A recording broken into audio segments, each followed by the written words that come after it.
Hello and welcome to DC30 and our Mythic Odyssey of Theros. D&D with an ancient Greek twist. I am your Dungeon Master Romeo, and I am joined, as ever, by Violet, Virla, Sammy, Rebecca, Tamara, Ali, and someone new for this evening. Welcome, welcome. Would you like to introduce yourself? I'm Zoe, at the illustrated girl everywhere. I'm this one's Much better better half. Better half. Better 2/3. Yeah, about that. I'll take Yeah. it. Better 69. Zoe shall be joining us this evening, and for maybe a couple other evenings or so. We'll suss those details out as the story develops. But yeah, how is everybody this evening? Is everybody well? Yeah. It's up. Yeah, I feel pretty good today myself. More rested than I've been in a while. And take a moment as ever at the start of the stream to say, don't forget that if you like this content and you want to be part of more content, you can always join our Discord, which is a lot of fun. I won't be able to, the shortcuts don't think work. Yeah, it's shortcut. So there's a link in the description, in the comments, however, where you can see, all the assets I develop. I'll be releasing the various modifications to battle maps that I have the rights to release. I'll be releasing them there, as well as all like my homebrew ideas and stuff I've created, and as well as join in on memes and just general chitter chatter and get all the latest announcements ahead of time.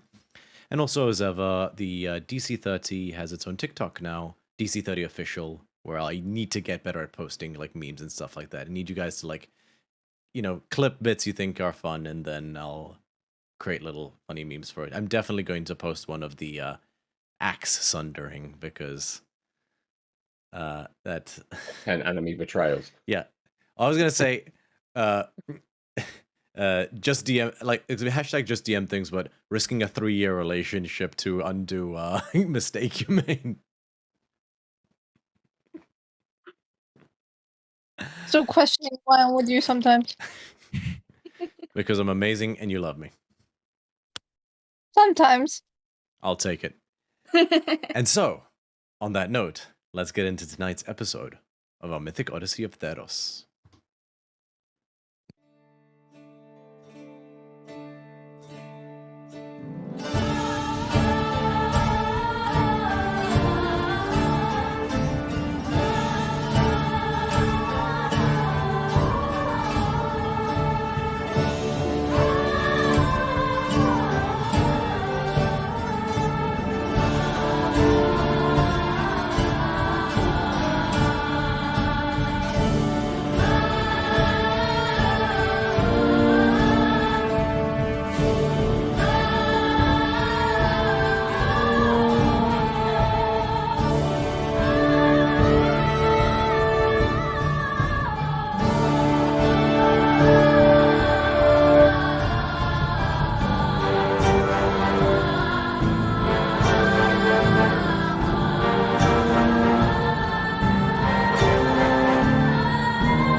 And we're back. Welcome, welcome back. Ali, I'm going to...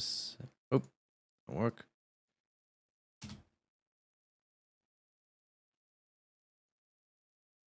Cool, Ali, I've sent it to your Discord, so you feel free to update it on the campaign as well. If you like, Cool. Puppy! So, last we left off, Tempest, after unsuccessfully enlisting the aid of Meletis to grant them the borrowed use of their friend Tanis, who is an oracle who might be able to navigate the more nebulous parts of the Siren Sea in order to reach the Isle of Miri, where you would find your next piece of divinity. Remembered that one among them, from a long time ago, was an oracle in and of themselves, a half-nymph named Calliope.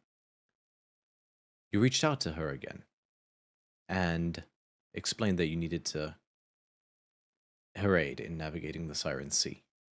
And she informed you that she was in Neolantin, the southernmost city on the Theros Peninsula. And to meet her there, you took a 2-day boat journey to get there. Not the least bit full of tumultuous turmoil, but much was learned, much was discovered, and many possible rifts might have been created. But at the end of the 2 days, you made landfall in the city of Volantin, this almost gaudy city.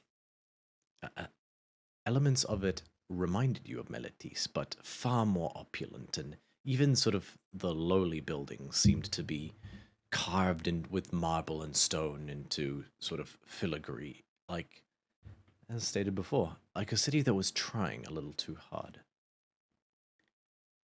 And so we come to the docks.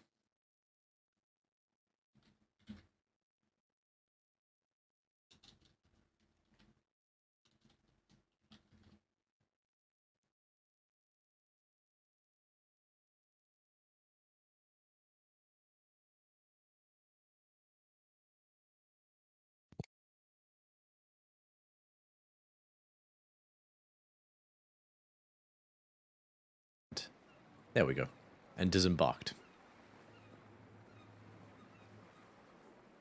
And as you set upon the main harbor, you saw Calliope standing there. Ghostly white hair, ghostly white eyes, same cocksure grin. Standing next to a woman who shared her face. And that same cocksure grin. This woman was clad in a breastplate with a shield and a Xiphos on her back, crossed, like so. The breastplate extended to Lenothorax pauldrons and bronzed greaves that sort of would together form a half plate. She had a scar down one side of her face that set her apart from her her sister. And you surmise this to be Calypso, the Calliope's sister whom you've heard of. What took you by surprise was another woman sharing the face of her two sisters, standing with them.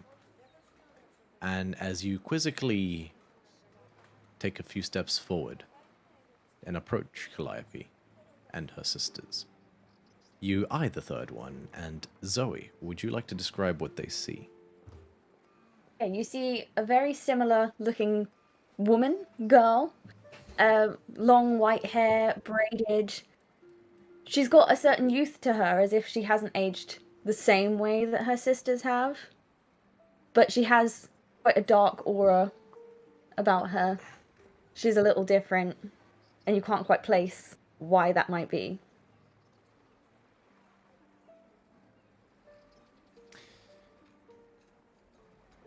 Calliope pipes up. Alright, shit heels. Stay out of trouble.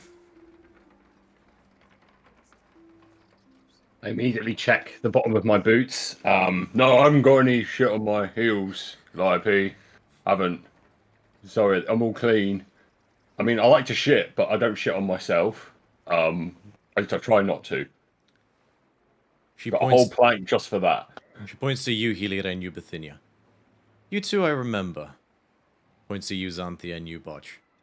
I don't know you. Then you! Hi! Amalia! And she just breaks into a dash and runs up and hugs you. Her, Calypso takes a few steps forward, trailing behind, clearly. She's, just eyeing you guys up. Doesn't necessarily look hostile or anything like that, but doesn't know you, and just patiently waits. After a good 10 seconds, Calliope breaks the hug, and feels like it's been forever. Oh, you're telling me. Like, Scotty's not with us anymore. He's, like, on his own little quest. Scotty's not with you? No. He's on his own little quest. He'll be back. He's like a thorn in your side. Can't get rid of him. And that's why I love him. Anyway, Why I love him too. come on. You can meet everyone else. This is Dolisa. You know Hilira and you know Betinia. This is Xantia, and that disgusting thing right there is Bot. To turn around, Pleasure. looking to see if there's anyone else behind me, and then I'm like, oh. I'm just Well- joking, but quite you know. Oh, I think you look quite well today, actually, so don't beat yourself up.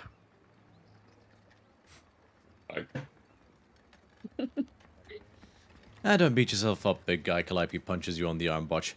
You've got a rugged quality that has its appeal. Gives you a shadow of a wink. Thank you. yeah. So. Oh, of course. This is Cordelia, our other sister. You were looking for two sisters? I thought you were only looking for one. Yeah. Cordelia, I wasn't sure if I was ever gonna see Cordelia again, so I, didn't wanna bring it up.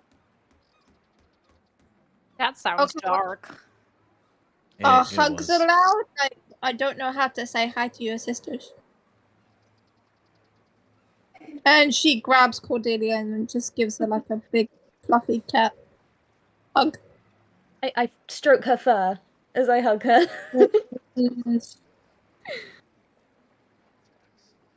Cordelia, roll a history check.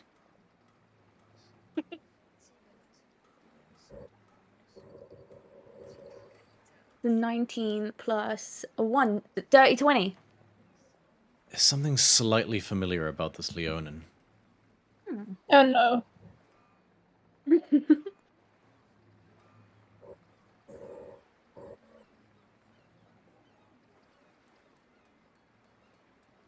That's it. That's fine. I'm gonna put Cordelia down and then I'm gonna grab Calypso and then hug her as well. Calypso's like, I don't do hugs. Okay.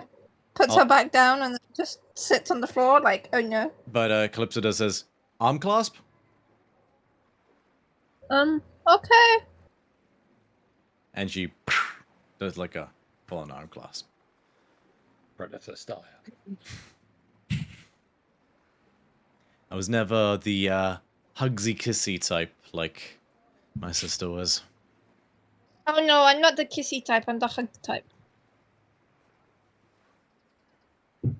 But maybe I could be the kissy type and then she just kind of looks to her right. Calypso says, I see what you mean now, Calliope. Why? What did I do? Nothing. What did you say? Nothing.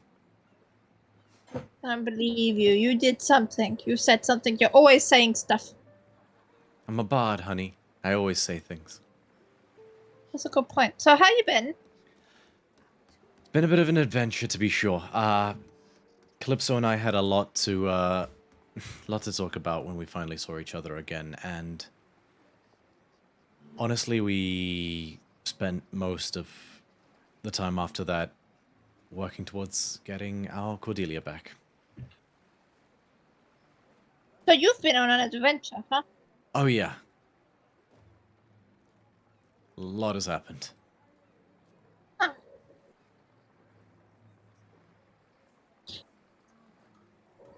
You right, Amalia? Yeah, I'm good. It's just good to see you. It's good to see you too. And you, Bithynia, and you, Oh, by the Helida. way- I know we didn't... Yes, Amalia? Oh, never mind. This can wait. Go on. I know we only met briefly before I had to go my own way, but I've missed you as well. You did save my life. I'll give her a hug. Calliope gives you a hug as well. I hug everyone, even though they don't want me to. I hug everyone. Calypso does not let you hug her. Oh. Pout. And I leave. And so Bethunia will just offer like a hand wave. It's good to see you. Good to see you again. Glad you're able to get my message, erratic as it was. Well, I told me you needed my help and anything for old friends. So, let's get off these docks. I know a good watering hole. And she beckons you to follow her. And it isn't far from the main dock. It is still part of the docklands of the city, and yeah, you really take this place in as you go. The buildings are very tall. It's a very dense city, very tall, very narrow, relatively speaking, pathways. And Botchu in particular, best way I can describe it is, if you thought Meletians were stuffy, there is a solid 30% increase in stuffiness of the architecture and general demeanor of the people. Handsies.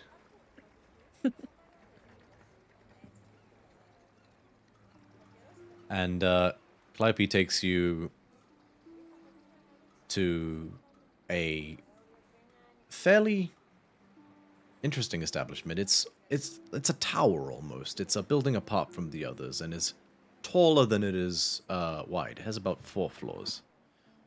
The sign says the Silken Spire. And as she leads you into this establishment, she drops a coin at the barkeep, nods, and she leads you up, and you go up a spiral staircase that leads you up, that is in the center of this establishment. And you notice that as you travel up, each floor seems to have a different theme to it. The ground floor is sort of more like a lounge, in terms of, it was more like a cafe, I guess, in terms of those kind of table arrangements and the like. The floor above that is more of a restaurant in proper with booths and the like.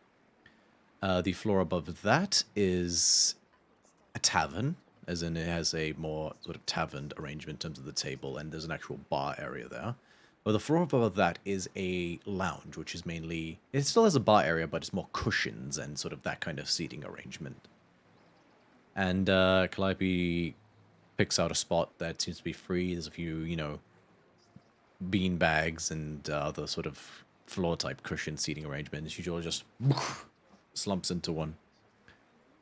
A young satyr barmaid comes to take your order, and you're able to tell her what you would like. And Cordelia, you've been here a few times before. This is generally where they go to drink, and they love the cushions. Calliope takes a silver jug, pours herself a glass of white wine, and just swells it. So, what do you need?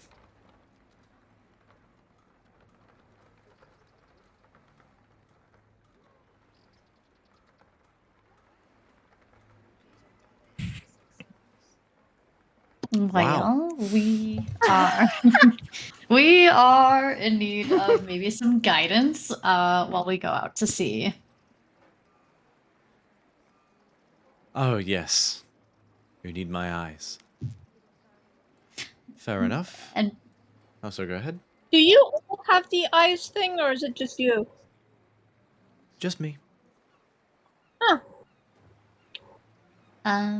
yes, the eye thing. Yes. Where are we headed? Well, there are 2 islands that aren't too far off from one another. And so it shouldn't be more than a few days to get there. Maybe a week or so to get there and back. Not sure. If you need my eyes and not just a good navigator, I assume they're off the beaten path. So what are we doing? We are looking for some items that should be there, potentially. Well, treasure's my favorite word, so... What islands? Well, there are two in particular. And so... I don't have them. There's two. There's two, and they're not too far off from one another. I think she means what are they called, Bithynia? Oh, I understand that. I just don't have the names. Do you remember the names, Amalia? Hilera, you have no. I have to... Yes. Calliope Let the pipes... person that can't say Calliope- words. Calliope pipes up and says, it's so nice to be reassured of the fact that I was the possessor of the group's single brain cell during our early days. Yeah, I think Xanthia has it now. Like, it really bounces in. Oh, please don't look to me for that. It should Anyway. be me. However, there's a lot going on. So there's two islands, and yeah. It's So both island of Mire and Skathos? I don't know how to say words.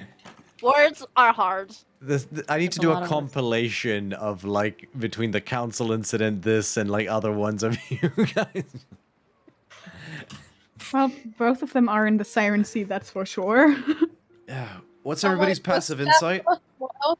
19. So bad. 15. I'm gonna... No, 10, 11, really bad. I'm gonna do something real quick.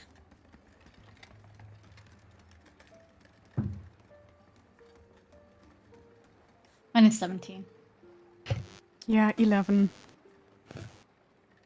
You see Calypso's face, like, her smile falters ever so slightly at the mention of these names. Which one specifically? Do we see which one? That one's gonna take an insight check. I will do an insight check. So while you're all inciting, and Maria's just sitting there like la la la la la la. 15. Hard to tell, you said them both quickly. It is my vibe.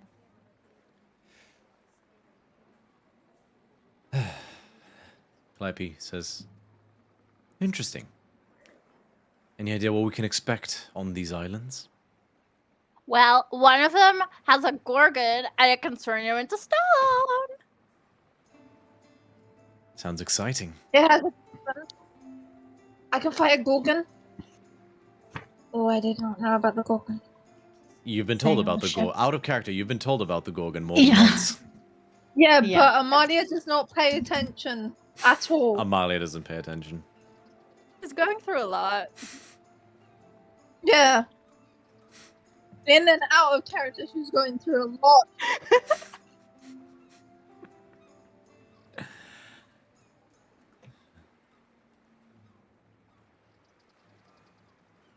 All right. Did you have designs on where we're headed first? I think we were going to the Gorgon Island first.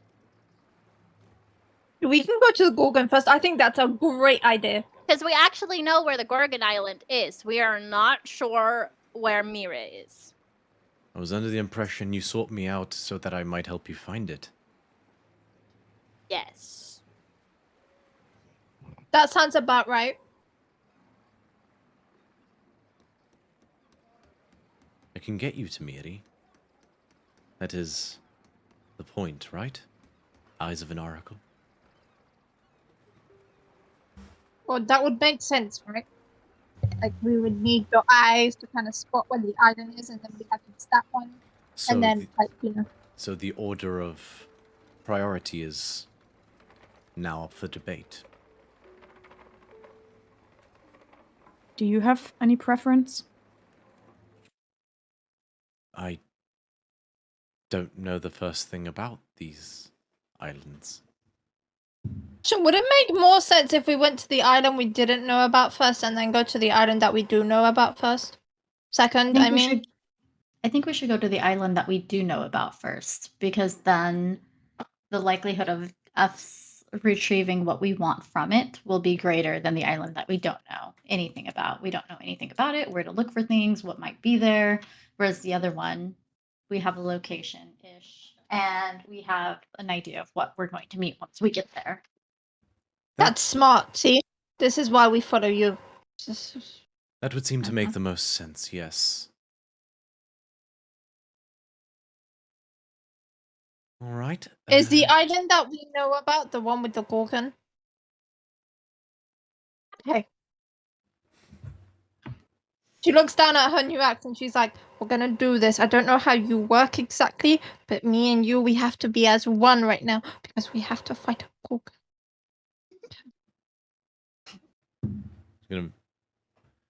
Calliope pipes up. Actually, no, Calypso pipes up. Wait, who's got the higher history? Definitely Calypso. Sorry, did you say Scathos? It could also be Scathos. Like, it's all very fluid here. So it's not a Gorgon. It's the Gorgon. You neglected to mention that. Oh wait, when you say the Gorgon, you mean the Gorgon is in all those stories that they say about the Gorgon? the Cruel, the mightiest of them, yes. That one. Oh, shit. Sweet, more, more fun, more renown, more moolah, more money, right? I didn't know I would ever say this in a sentence, but I think Bacchios, me and you are gonna have to kind of be a team and not like, you know, how we were last time, like you fight more, I fight more, whoever wins kind of challenge. I think it's gonna be like a tag team thing. Oh wow, this was the end times. Team. What are you talking about? I don't understand. Are you speaking common right now, or what? I don't understand. Oh, I'm basically saying me and you have to be friends on this one because we're gonna have to protect everyone. Hilira can run really fast. So, you know, that's... Are you sure you've not taken a lot of your axe to your head a bit too much? I mean, who are you and what have you done with Amalia? Yeah, I think the whole me, you know, the greatest axe in the world dying and, you know, No, me it's saying... not the greatest axe in the world. This is the greatest axe in the world, and I pull mine out. Mine still works. Isn't that right, Snookums? And then, you know, me admitting about my feelings about someone. Hi, did Lisa. I think it's just open a world pool of more, like, acceptance and, you know, I have mad respect for you. Not that, you know, I need to tell you, but I guess I should. But yeah, you're quite strong, I'm quite strong. Like, you know. Also, Calliope is kind of badass in some aspects. And then Xantia does this thing where, like, you don't think she's badass, but she is. Hey, I don't seem badass. I just said you are. I And said you said I didn't seem like it. You look very badass, Anthea. Thank you. So Cordelia's taking this all in. What is running through her mind right now? She doesn't know who these people are or how her sisters know these weirdos. And she's just very confused. Sensing this, Calliope's like, right, I was a long time ago, a fair bit of time ago now, I was searching for Calypso. We'd, as you know, Mother separated us after what happened. And so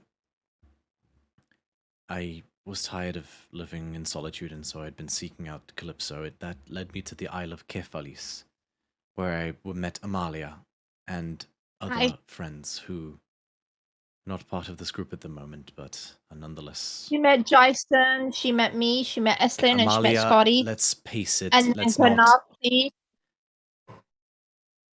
not muddle the story. There were I'm others. just saying the names. There were others, and I traveled with them for a time. We fought together, we adventured together.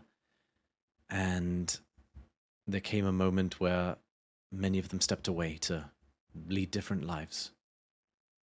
And so... One of them died.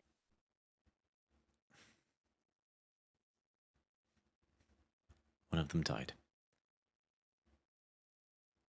And not long after that, I managed to finally, through magical means, reach out to Calypso. Calypso nods. And after that, I knew I had to find her, so that she and I could find you. And so, I parted ways with Tempest. But, of course, I told them that if they ever needed, just a call. They're friends, Cordelia. They're good people. They're very good people. I wouldn't be here without them. Well, we're good people, though. Just FYI. Who isn't? Okay. They have my trust too. Can I ask a question, oh three sea sisters? The sea triplets. Yeah. So are you actually triplets, or is there like a twins and then a younger sister situation happening here? Triplets. By the looks Okay. of things, I think Something- he is the badass, like, rebel one. Calypso's like Calypso the bursts dark out one. laughing at this. All right. So here's Calypso's what the I'm having dark, trouble with this. mysterious one. And then she seemed the third one, Cordelia, right? Yes. Yes. You seem like the very, like, huggable, lovable one. I thank you. Bubble situation there. Quick question then. So, if you guys are triplets, then how come you, Cordelia, you look so much younger? What's the situation there? I don't know if I'm ready to She's talk the about that. cute one. The cute Sorry, ones what? always look innocent and like little. No, but it's like, okay. can you not see there's like good 10, 15 years with less age on this lady right here? It's compared not to the quite that stark. No. There's fewer Oh, okay. lines on Cordelia's face, to be sure. Okay. Calypso says, I don't think it's something we should keep under wraps. We need a few more of these before we. Oh, like that's yeah. As the waitress brings the extra wine, Calypso looks around and casts Private Sanctum. Secret bubble. Secret bubble.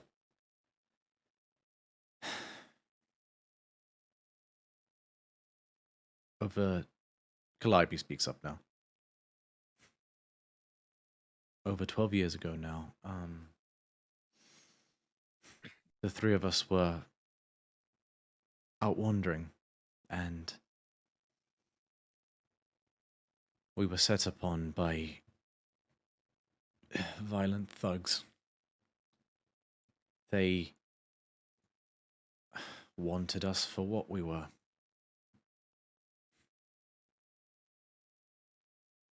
Calypso and I got away. Cordelia died.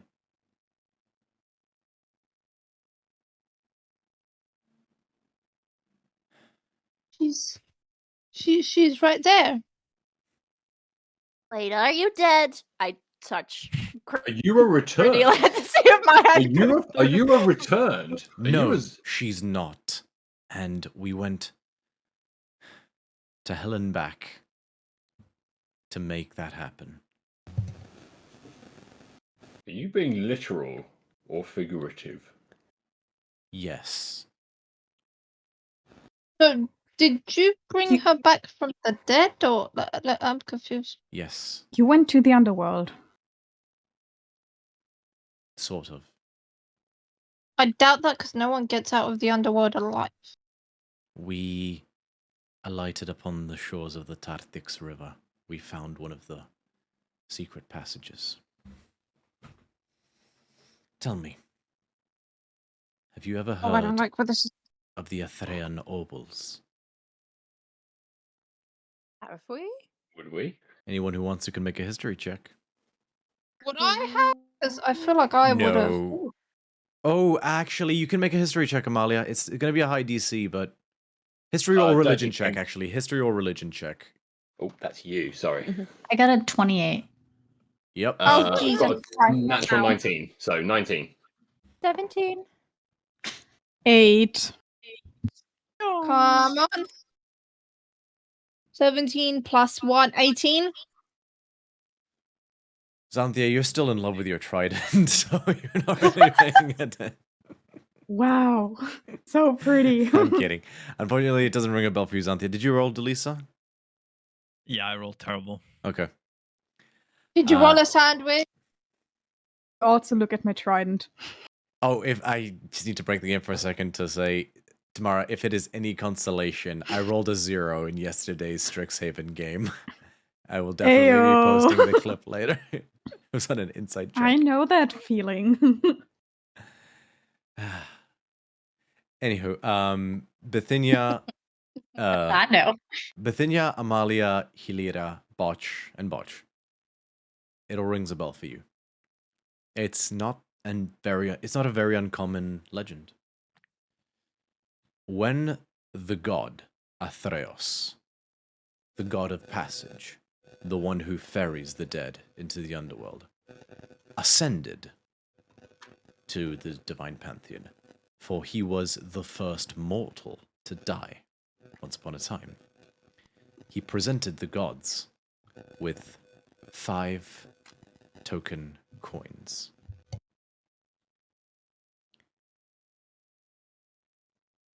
The gods tasked him. They realized that Theros' spirit represented the first of an endless flood of mortal souls that would soon begin to join Theros in death. Unwilling to spend eternity sorting the endless stream of dead mortals themselves, the other gods did give Theros a place among them, as well as charging him with this impossible task. They also offered him a measure of hope. The gods cast Theros' offerings, the 5 coins, back into the mortal world in the form of 5 coins. They promised Theros that, once he collected the coins anew, the gods would free the river guide from his service and welcome him into their ranks. Ever since, Theros has labored, both at ferrying the dead and in search of his 5 lost coins called the Athrean Obols. It is said that any who bring the river guide one of these coins will be rewarded with a wish for anything Theros can grant, even exception from death.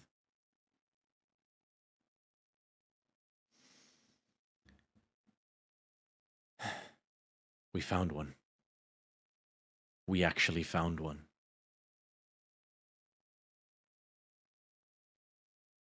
And we got our wish.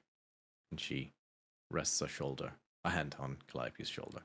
Cordelia's shoulder. I am tired. Cordelia rests her head on your hand.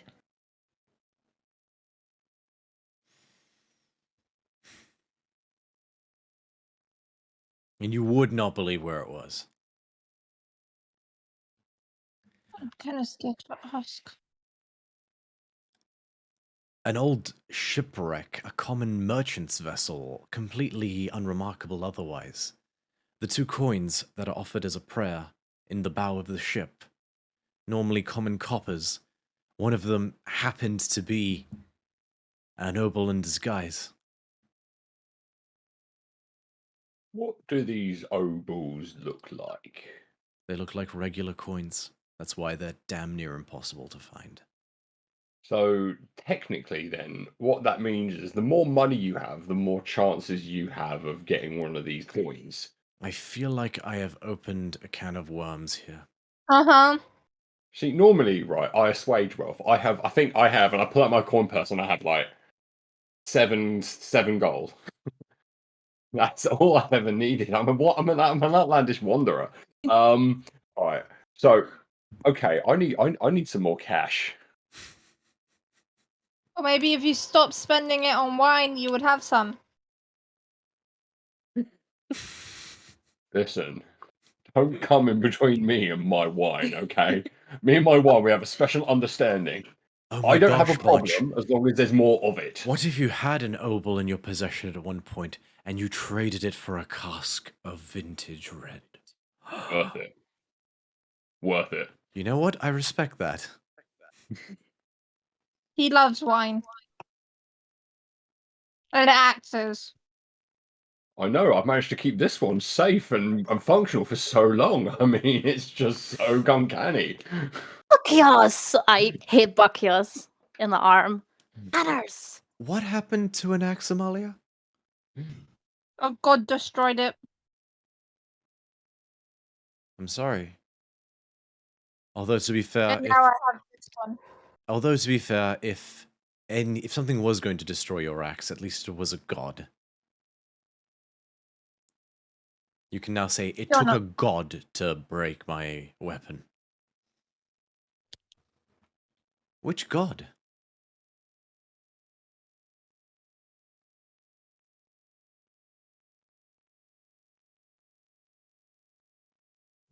Porfaros.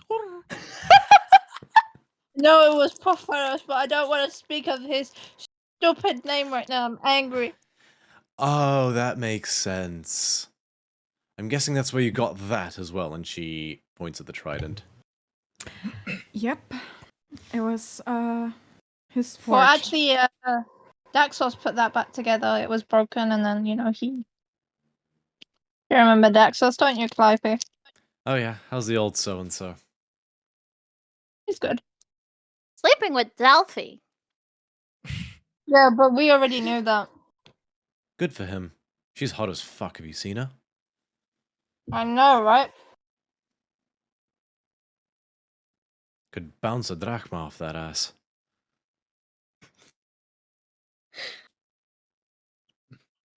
Title of the episode.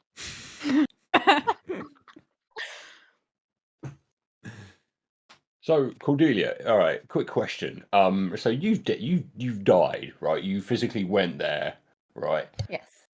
What happens? What do you see? What do you feel? What do you do? Is it like a long Sunday afternoon that never ends, or is it more sinister than that? Yeah, like, do you feel dark and gloomy half the time? Actually, the opposite. It was beautiful. There were trees, fields, everyone was lovely. Not a bad person there. Time seemed to move quite different.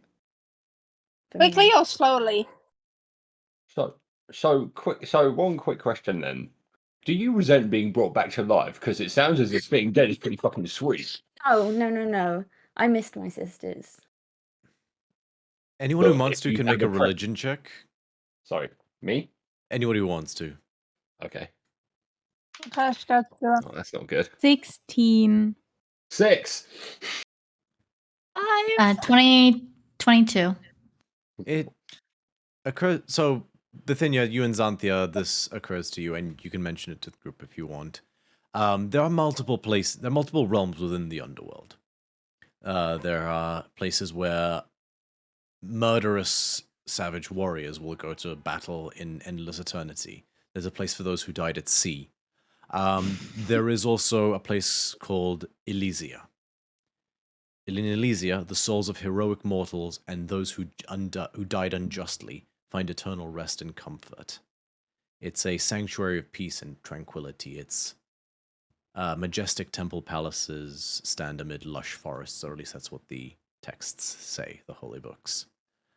It's the best place in there for blameless souls.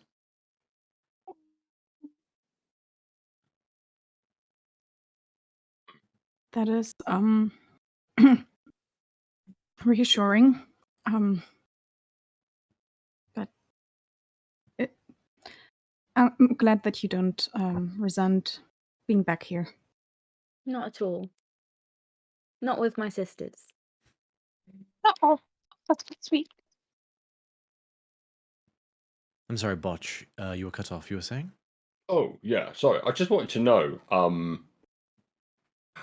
how would we get back then, right? Because surely all we've got to do is find a way to sort of get to this Elysia place, and then all of our worldly cares actually don't actually matter. So surely that's got to be the ultimate goal, right, of life, to get to that place in death. Basically, I have to die. Unjustly. Or a hero. Oh shit. I mean, would it be unjust if I tried to take a really good morning dump, right, and I kind of I didn't stop and it just kept coming out? Would that be unjust? I think it would. That sounds pretty unjust to me.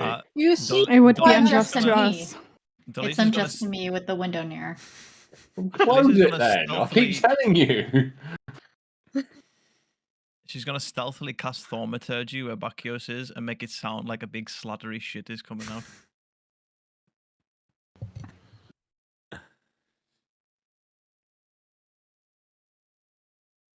How does Bosch react? Yeah, it pretty much sounds like that. All you have to do, Bithynia, right, is close the window. I've told you a million times. Yeah. We'll have to see about getting someone out to maybe reposition it. yeah, It's but if fine, it's Zoe's that room smells like sex, then she would like preferably open a window so her room doesn't smell like that, because then they'll be fucking like 24/7. Much as I'm interested by this conversation, this is Calypso at this point. Calliope, can I talk to you in private for a moment? Calliope nods. We'll be back in a few minutes at most. And the two sisters get up and go downstairs. And you watch them disappear down the spiral staircase.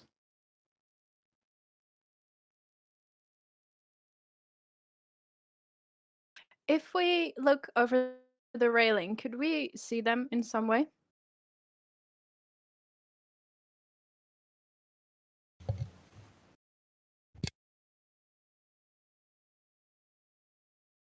You couldn't hear what you said, Romeo.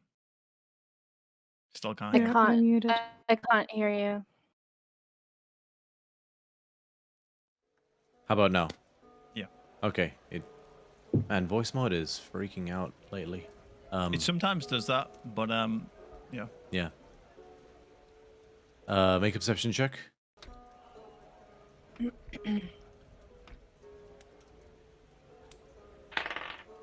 Oh, I rolled really well. Perception. 23. You peer over the railing and you watch them take the full flight of stairs down and seem to walk, and they disappear off to the side. You're not sure if they stayed on the bottom floor, if they walked out of the building altogether. Okay. Question: is it just the two of them? Is Cordelia still sitting with us?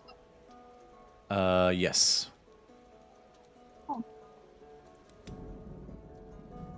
Why did you get left out of this conversation? Like, why are those two talking and you're just here? They've always done this. Since we were kids, they would always go off together, and I'd be left alone. But it's okay. It's okay. Oh, that's, that's pretty quite sad. Oh. Well, I don't know. I don't know you, Pharaoh. Can you tell me your favorite flower? What? An iris. An iris. Okay. Those are very nice. As far as I'm aware, they're stereotypically the flower of death. Ah. Oh, they are Ironic.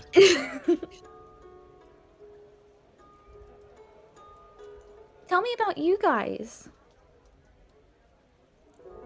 Oof. I feel like you should pick one of us. Oh, okay. Because, well, I'll start talking and it will just become a mess. Let's start with you, Xanthia. Oh, okay. What do you want to know? Where are you from? How did you meet this group?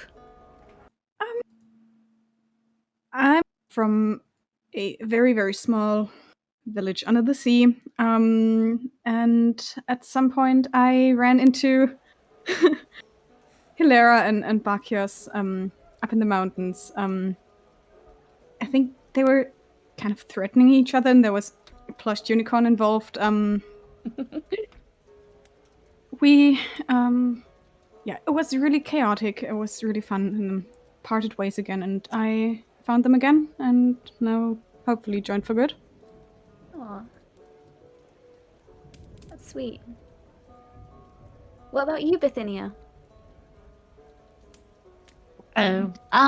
So I met more than one member of Tempest over many months ago, a long time ago, and yeah, I was born and raised in Melites, and that's been my home forever.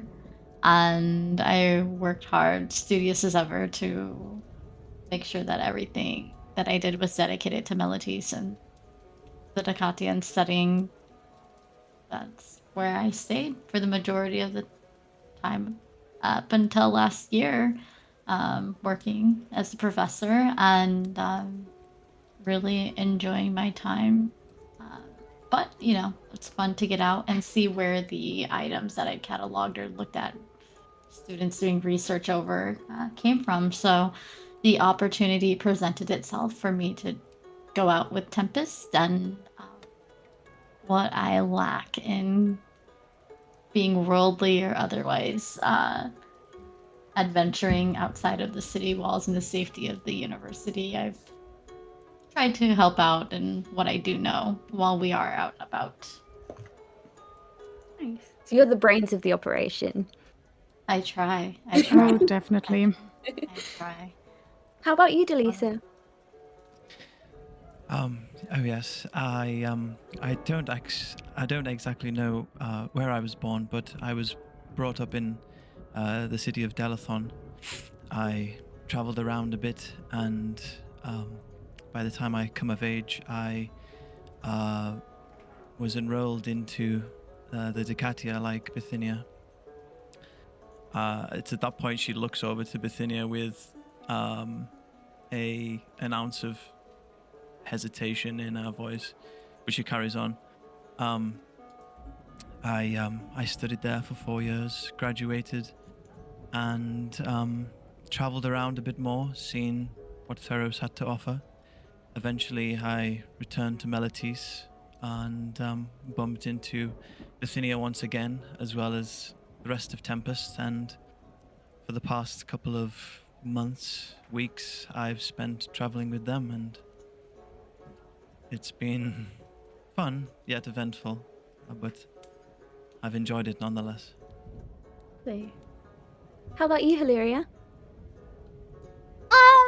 Well, I kind of ran into Tempest. I'm very fast. It happens sometimes. I'm a bit of a klutz sometimes. So I kind of ran into them, and then Calliope was still there at the time, and then Eudokia was there as well, and then we went into a creepy cave, and then I set up a trap, and then I almost died, and then Eudokia almost died, and then Calliope brought us back. And it was all... And I don't remember your questions. That's all I needed. Okay. But I'm from Akros. The cute kitty cat. I feel like I know you. You know me? How would we know each other? I don't know, there's something about you. Totally not weird, totally not creepy, totally not weird. Did we have a spell for that? But Did Deb, no, this is like me asking Cordelia. So like, would there be a spell for you to find out how you know me? Or is that just your face seems familiar? Cordelia, I'll let you roll another history check. You gotta roll.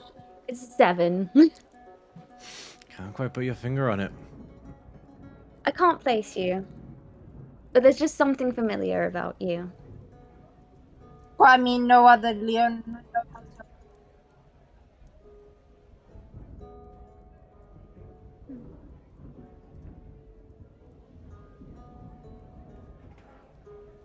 Sorry, I couldn't hear. Yeah, no, like what? Oh, I said no other Leonin I know has another green and purple eye, so I don't know if you know another one, maybe? Color eyes did your mom have, Amalia? Oh, my mum had purple eyes, my dad had a green eyes, so I had both.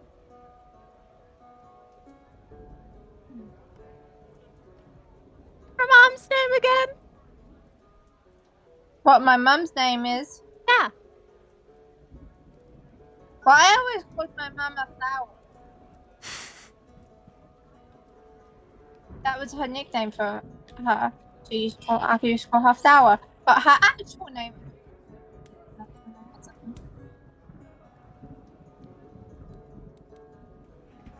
Oz game. I've written it down somewhere. It starts with a Z, right? I Correct. think so. I wrote it somewhere as well, but I can't find my notes right now. Wait. Let me go to my notes, see if I can find your mom's name. Mom's See, name. this is the problem with the DM giving your family members names. Yeah. Not Fair, that I'm you the know one I who had picked all of mine. that. You're a great DM, and I love you, and you're the perfect boyfriend. Wait. I wrote down Ziore or something like that. Yes, that feels Ziore. right. Yore. Cordelia. A light goes off in your head. I fucking knew it. Oh god, did she meet my mum in the underworld? You remember a Leonin female with a striking similarity of features. Long ago for you, that's why the memory was faint, but it was like thinking on it now, you were surprised it didn't pop into your head sooner. Though she has one green eye, the purple of her other eye is identical. You look just like your mother. I don't like where this conversation is going. We can save it for another day if you wish. Amani doesn't respond, but you see like a single tear from her purple eye just come like Can I pull like a handkerchief or something Yeah, out of a pocket totally. and just hand it to her? She doesn't take the handkerchief, she just goes, I'm fine. It's cool. I'm good. I am so good. Right. My best. Well, who's the big bearded dude? Oh, that's Vakios. He's a He bit grew up where strange. Theros grew up, and then he lived in the woods, and then I can't remember where we met Vakios. I didn't like him the first time I met him. Do you now? First time I found him, he was in a cave. Yeah. You guys begin to hear a thump, thump, thump, thump, and it's up the steps. The two sisters return. Alright, are we setting off immediately? There's Calliope. I think that would be the best thing to do. Yeah. Do you guys want to go back to wherever you're living and pack and then meet by the boat? Like on the boat? Sounds like a plan. Give us an hour and we'll meet you at the Siren's Wrath. Cool. And Cordelia, you're okay with this? You're okay if we're going on a bit of an adventure?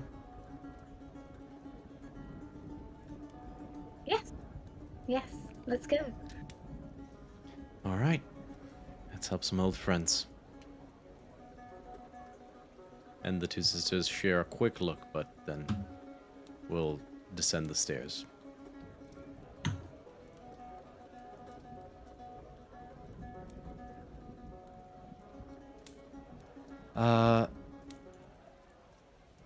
Cordelia, you can stay with them if you like. We can grab everything. It's up to you. Okay. I'll stay with them. Alright, the two sisters, Vamoose, you have an hour before you need to meet them at the Siren's Wrath. Do you guys wish to do anything, or do you wish to permit the hour to come to its conclusion? What about a cheeky round of what the fuck is up with that? Yes. Yes. Let's do it.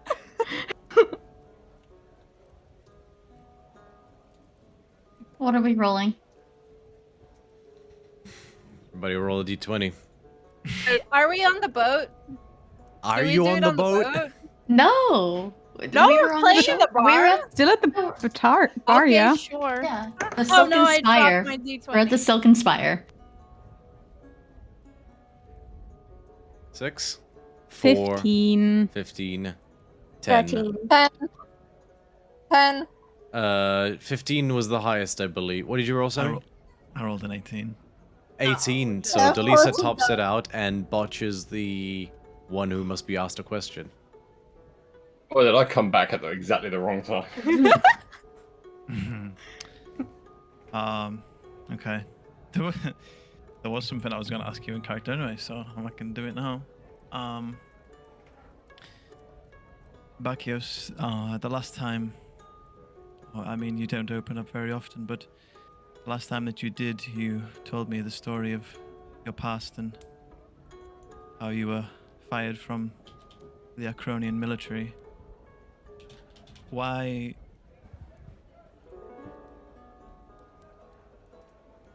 do you want to fight for Akros so badly, given how they treated you? What the fuck is up with that? Oh, Taliesin Jaffe, you magnificent bastard. Delisa, where exactly are you from again? Just a quick question. Where are you from? The last place I can remember was Delathon. Delathon. Okay, cool. And let's say Delathon gave you a call to serve, to be a contributing member of society, and you were basically had that hammered into your very soul and being from the very moment you were born. If you were ostracized, cast out, banished, would you not still feel obliged to help out your homeland?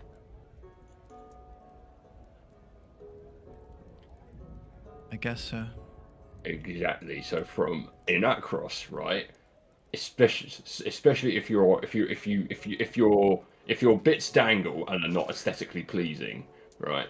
If your bits dangle, you are basically born and bred to be a servant of the state, right? You are conditioned as a fighter, as a gentleman, as a contributing member of society, and you don't let that kind of stuff go over a small matter of getting a certain number of people killed and a death warrant handed onto your head. That's just not the Acronian way. We're kind of stubborn. You might have noticed. We don't let certain ideas go easily. It's very noble of you. Not noble. It's just how I'm wired. That's what the fuck is up with that.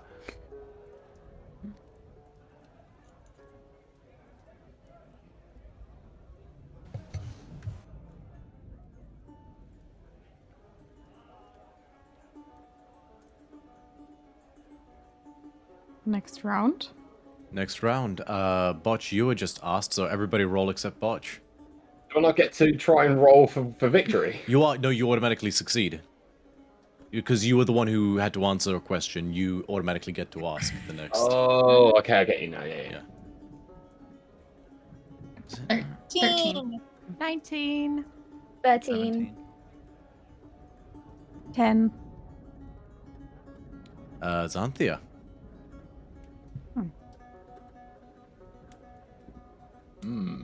Xanthia.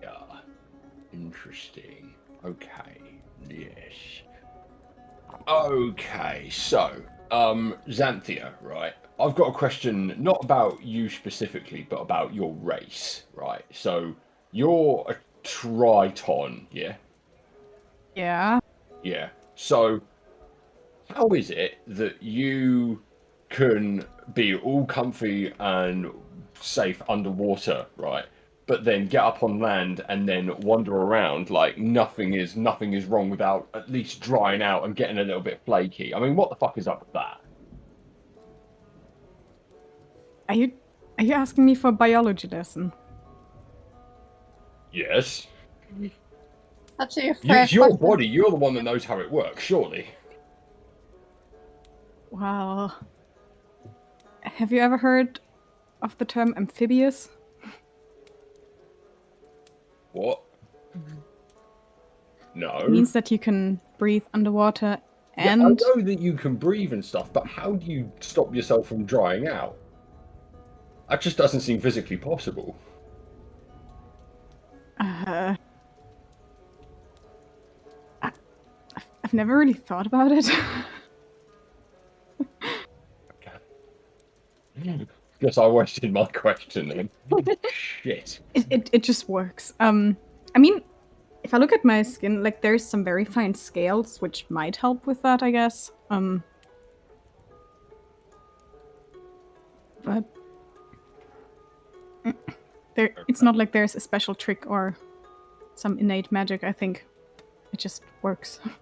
I know, bro. I wish I could have gotten a bit of that, because every time I get into the water a bit too long, I get a bit pruny and wrinkly, you know. And I'm thinking if I could sort of like reverse that and maybe keep the moisture inside of me, you know, maybe by just like rolling onto my pee really hard or something like that, then maybe I could get amphibious powers too. I don't know about that. But Only one way to find might out. as well try. Oh, Operation Xanthia. Don't Break the Seal is a go, ladies and gentlemen. And so Xanthia, question about that. Is it similar then to like a duck then, how you don't necessarily get wet or dry? You're just protected by default? I guess so, yeah. The thing. It's not a And matter she has a of- corkscrew-shaped penis. It falls off every season and grows back, yeah.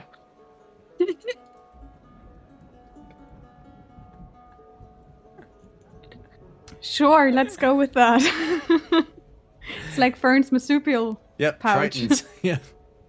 Of all the things to say, what the fuck is up with that? That would be one. Yeah. Listen, I'm no marine biologist, okay? The good news, Bakios isn't either, so you could say anything and he'd probably believe you. I will say this, for flavor at the very least. You do know, Xanthia, that your body in general does create a very thin layer of moisture to help. Like, almost like a very constant, slightly viscous sweat. To sort of top up. And as a result, if you spend a lot of time away from the ocean, you do need to drink a bit more water than the average, than a human might. Just to So top she's that up. always sweaty and moist. Cool.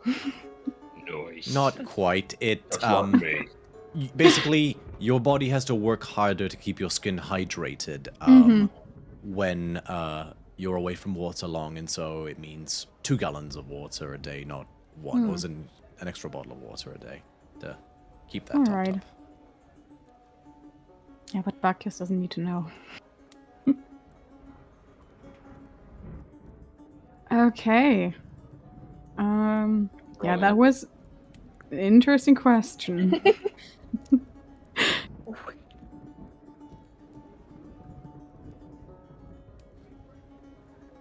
Are people still? Oh, it's okay. So 5, 6, 3. Hey. 17. I got 11. 11. So Hilira.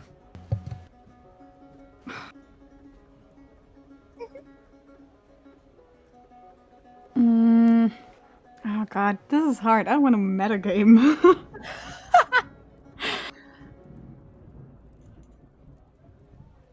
Lyra is so very secretive.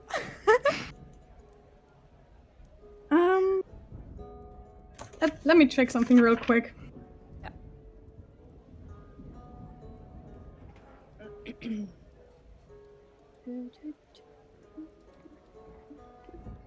Lara,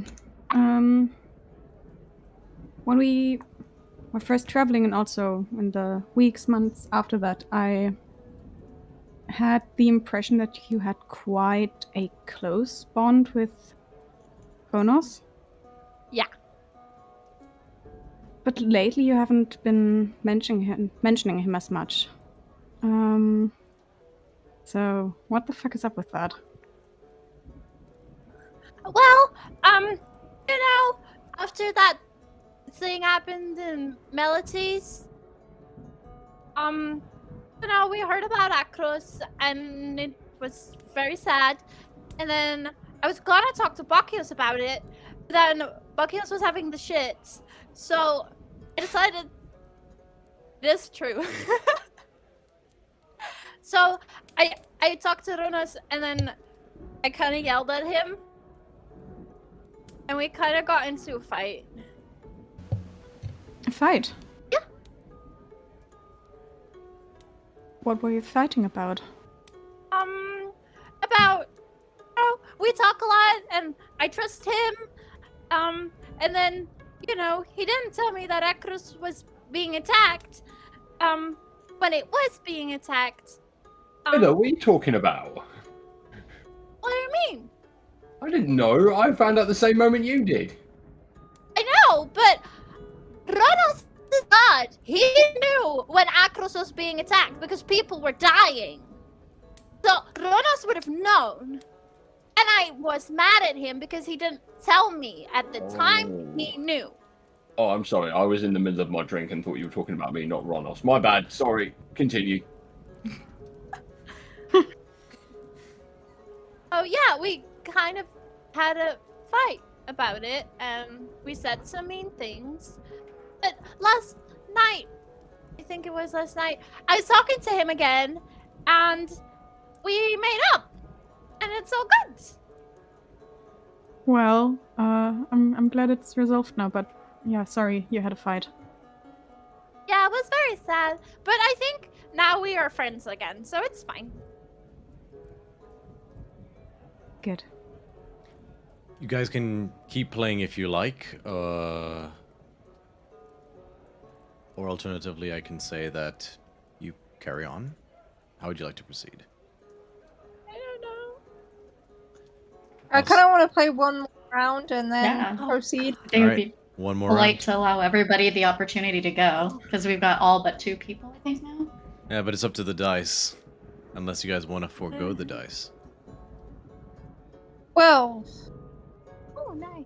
17. Oh. 15. 3.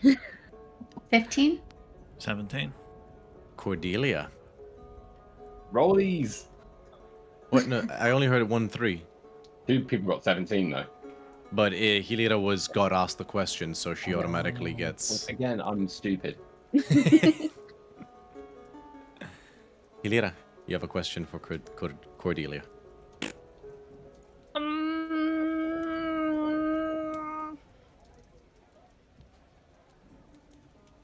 Have you ever been in love? What the fuck is up with love? Sarah, I wish I knew. I died when I was 12. Aw. I never found love in the underworld. At least romantic love. I don't know what that feels like. I'd like to know. Do you know? What the fuck is up with that? I don't think I do. No? No. There Not was even one kind of? Leonin, Hilira.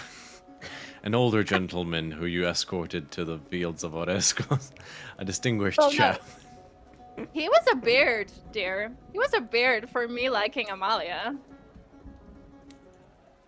oh. I like being in this conversation. I interrupted. Continue. Oh no. Yeah, if you ever do learn, please share some wisdom with me.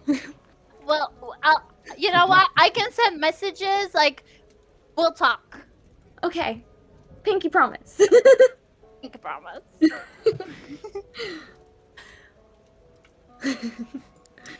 All right. You finish your drinks, and you would still maybe have about half an hour if you wanted to get any other supplies or the likes. So, sans that, you make your way back to the Siren's Wrath and meet up with Calliope and Calypso not long after that. And you all together board the Siren's Wrath and cast off once more unto the waves. The Siren Sea open in front of you. And what lies next? And that's where we're going to take a little break, actually. We'll say meet back here at 8:30 or in 11 minutes. And we'll pick up with our party's adventures on the Siren Sea because they always go so delightfully well, and I'm so excited. See you guys in a sec. And we are on the Be Right Back screen. So.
back.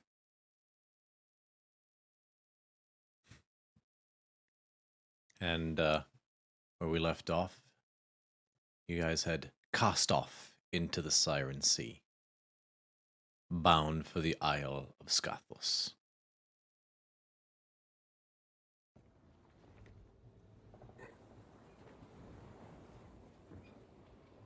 And as you leave the port city of Neolanthen behind,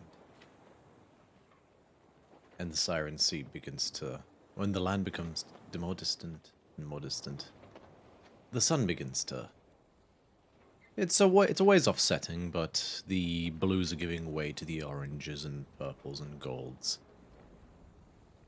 And with a fully crewed out ship, you guys are actually in a place of relative leisure. Amalia, you can absolutely keep rowing, but you are also, there are enough oarsmen to keep going so that you could have a break amply if you wished. And same goes to the first mate and the captain even, and even the keels person. So you're all, for a moment, enjoying the evening. And you may continue your game of what the fuck is up with that, if you so wish. You do have some time just as you're sailing along.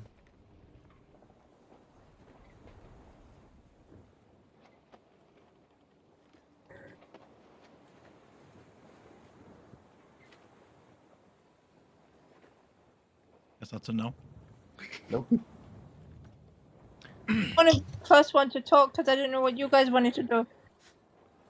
I wanted to not be excluded because there's only 2 of us left who weren't, but we've already moved on from the bar to here, so... You can still We'll play have what the fuck is up maybe- with that on a boat. We could play a different game. I guess. Truth or As long dare. as everyone never gets have to I go, ever. I'm all for equality. As long as everyone gets to play and everyone's equal and no one's excluded, that is what I like. That is what I want. Do we have time for everyone to be included in a game? If you don't want me to do rollies, I'll be the next one to be asked a question if you want to do it that way. Yeah. But it depends who's asking. Bithynia, Well, would it was- you like to ask a question? I'm all for playing the game the way it goes. So the last person who went is the one who gets to ask the question, correct? Yeah. And the last person was Cordelia? Yeah.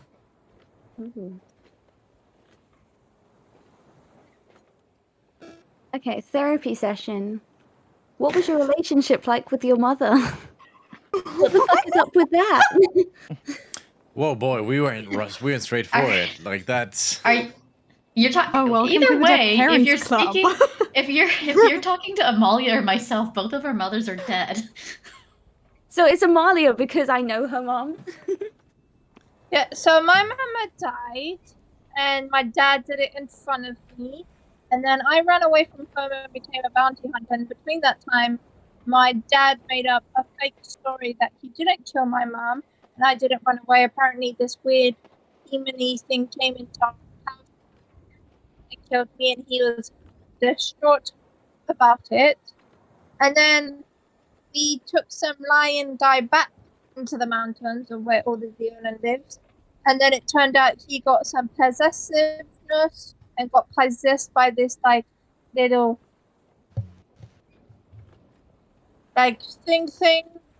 Anyway, I killed my dad. It was great. And now I can move on with my life. So basically, to answer your question, I was very close with my mum. I loved my mum. She was like my flower. And my dad is a douchebag who is now can rest in hell. That's it. Xanthia, you hear in your ear. It's alright, my dear. I know the truth.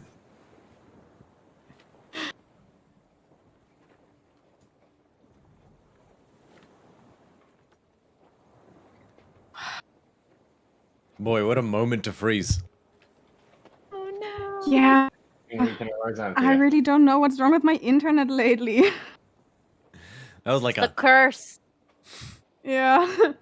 Giving you my Wi-Fi curse. How dare you?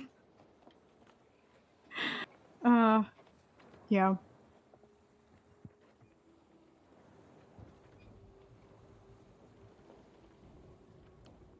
Yes, that leaves one. Amalia. Or two, I guess. As for the ASCII would always be afforded an ask. Amalia. You have a question to Bithynia.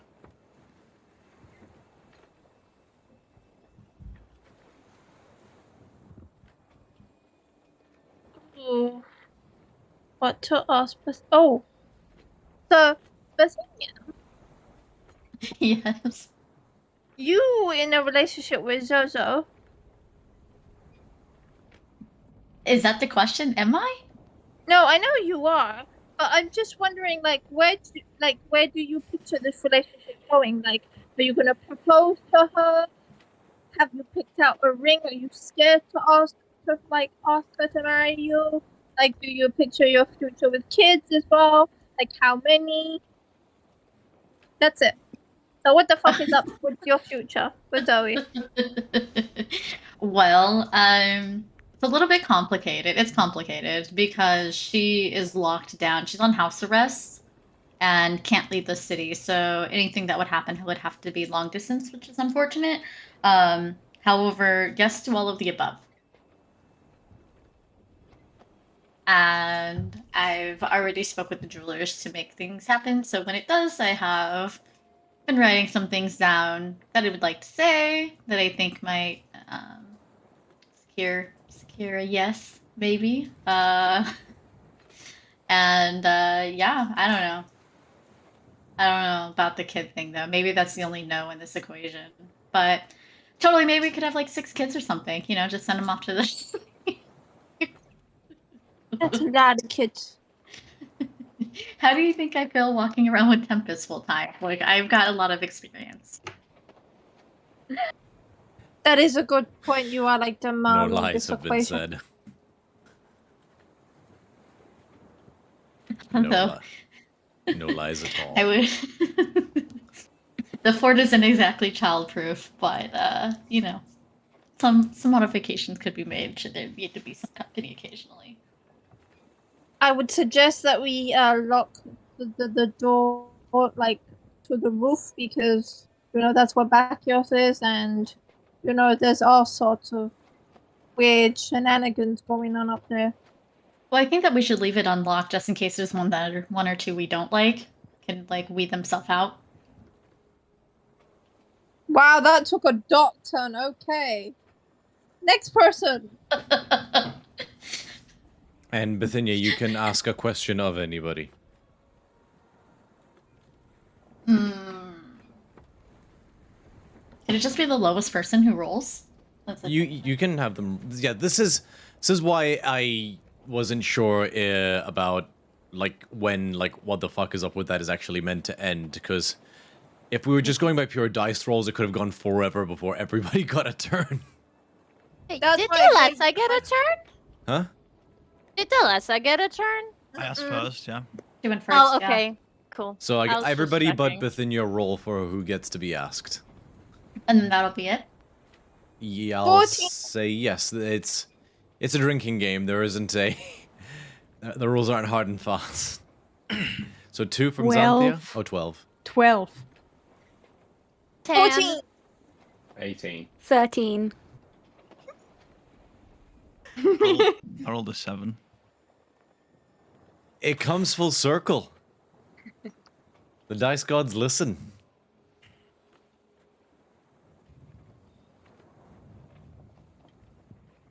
Oh, this is bad because you two are in a feud.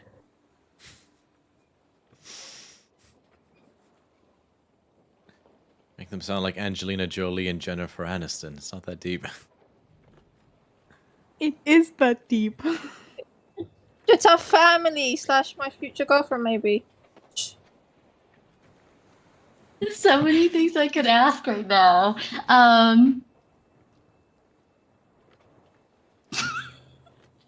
Laughing at all the options I have. So, Lisa, I have a question for you. Fire away. Who were you with when we weren't together? Because I know every inch of your life leading up to when we met and since you returned, but I know that you went vagabonding with someone somewhere, but I don't know who or how or why. What the fuck is up with that?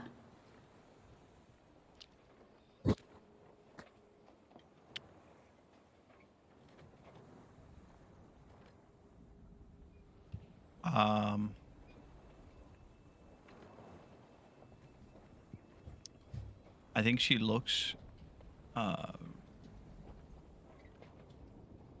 into your eyes.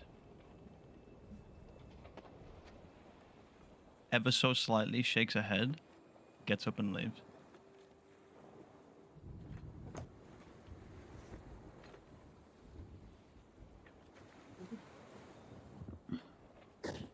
Can Amalia follow Delisa? Sure.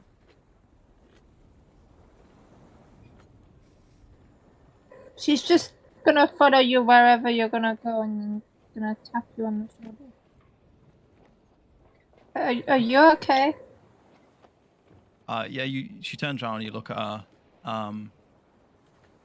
Just the normal blank canvas that she is. Yes, I'm fine. Do you want a hug?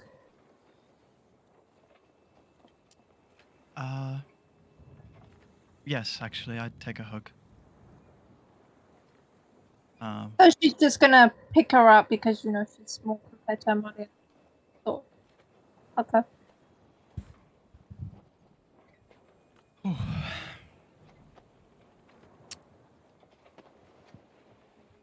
If you ever like vent something, thank you. Thank you. That game can be quite near the bone sometimes, right? I'm sorry to hear about your past. I didn't know really much about it until today, and it's quite harrowing to hear what had happened. You've been through a lot, but you remain positive, and I think that's a true testament to your character. Oh no, really, we just killed my dad and slaughtered him to death, and now I'm happy.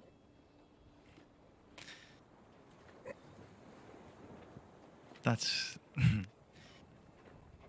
That'll Yeah, do it gets it. quite hot. Sorry. no, as long as you're okay, that's the main thing. We all have our own ways of dealing with things.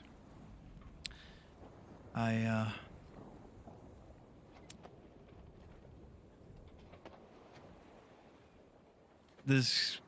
won't dance around the bush, but there's evidently parts of my past that I cannot talk about.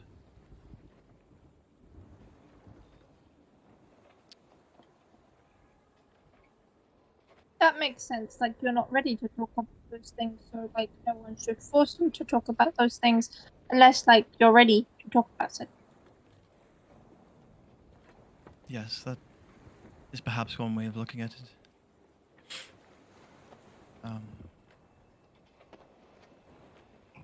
Listen, I had a conversation with one of the group a couple of days ago, and it was brought to my attention that I am perhaps taking you for granted in some way, and I just wanted to make that clear that since you told me what you did about your feelings, I wanted to give you space to act upon them and to go about it at your own pace. I guess to some others that came across as me not caring or reciprocating those feelings, but I just wanted to let you know in case you were on that same track that That's certainly not the case. Oh, I'm- I gave you space to kind of adjust to, me saying those things. Like, I didn't want you to feel like forced or anything. Yeah. I appreciate that. I'm glad you didn't think the same. It's been on my mind a lot, to say the least.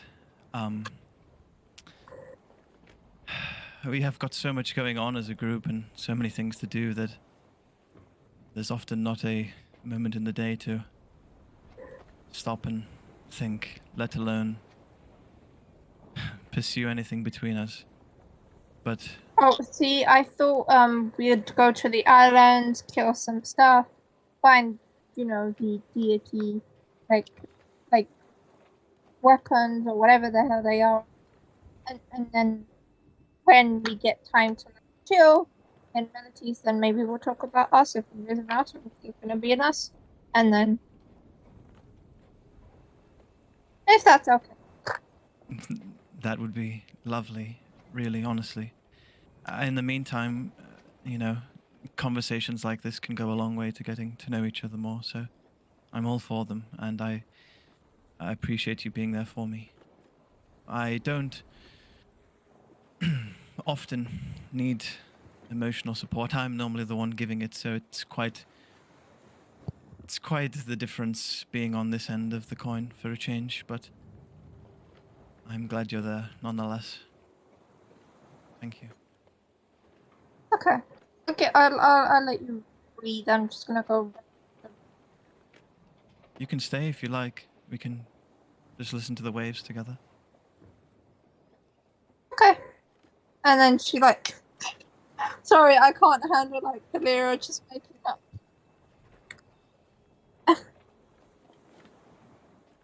Amalia's just gonna sit on the floor and then kind of rest her head. Would you like me to play a song? We can play a song. Okay. And if you want to play it, Romeo, you can play what did I title it again? Hold on. Oh, there's an actual song. Mm-hmm.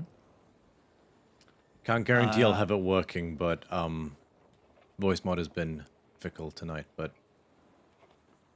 It's the track labeled Syrinx 2. Ah.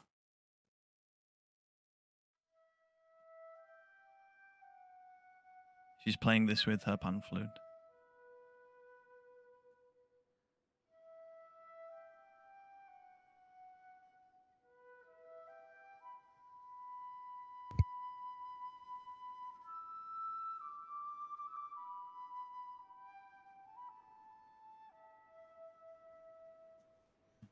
I think while she's playing it, she's looking out to sea, but also switching and alternating between the gaze of your eyes, Amalia. And while it's hard to smile while playing the flute, she's doing her best to do so as she looks towards you.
She finishes playing, and you say you're sitting on the floor. Mm-hmm. She kind of gets down to your level and says, I hope you enjoyed that. The song I played is actually accompanied by a ancient prophecy. Would you like to hear it? Uh-huh. It goes like this. Disturb not the harmony of fire, ice, or lightning, lest these titans wreak destruction upon the world in which they clash. Though the water's great guardian shall rise to quell the fighting, alone its song will fail, and thus the earth shall turn to ash. O chosen one, into thine hands bring together all three, their treasures combined tame the beast of the sea.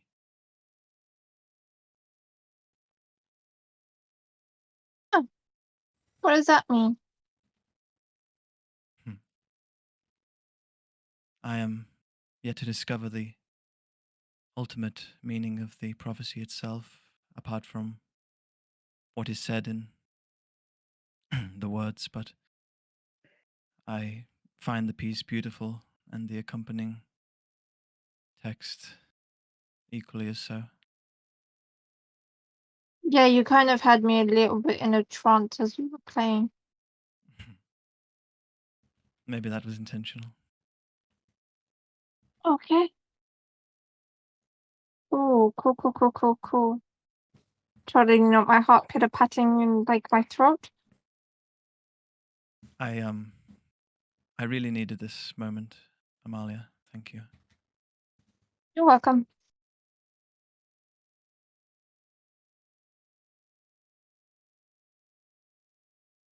If you ever need me, I'm here for you as well. Oh. Ahem.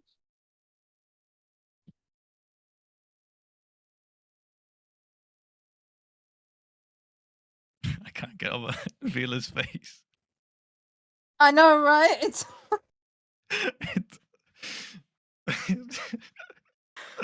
Every time I look, I'm getting daggers. same. I don't know what you're talking about.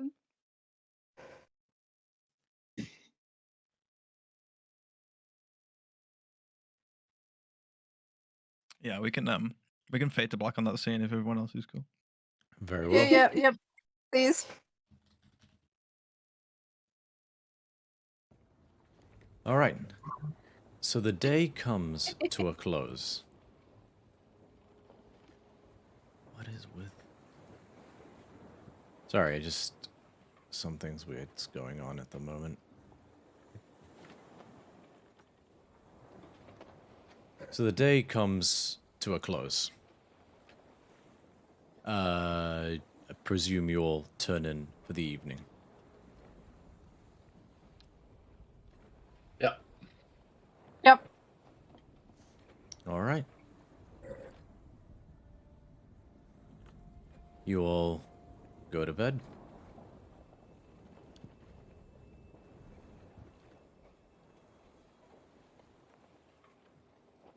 Delisa. You find sleep difficult.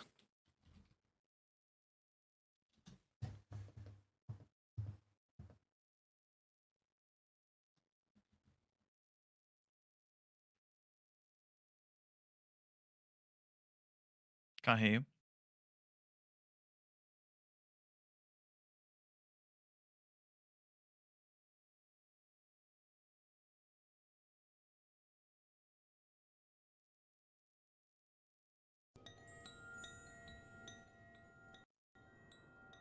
And you toss and turn for a little bit.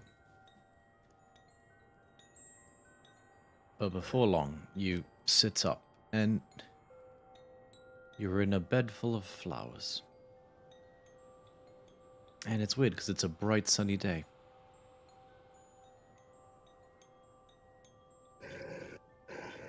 You look around and there are orchard trees of apple and pomegranate and other fruits. A slight ways off, perhaps 100 feet or so, but you're sort of in an open, flowery hillock field, a meadow.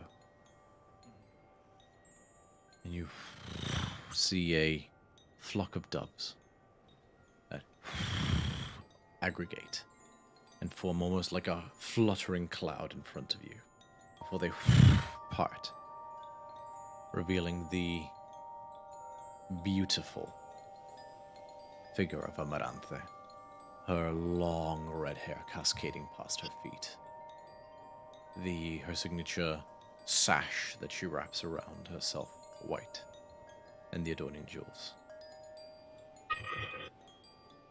Hello, my dear. My lady, what do I owe the pleasure? And she drops into a deep curtsy.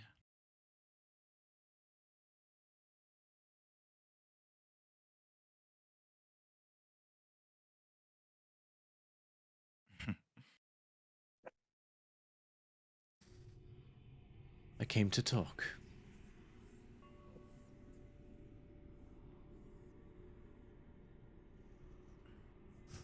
She sits down next to you.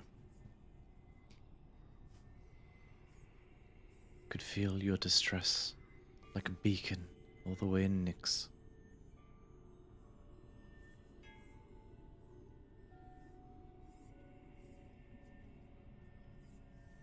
Yes, the last couple of days have been tough, to say the least. I've never felt anguish like this before in my heart.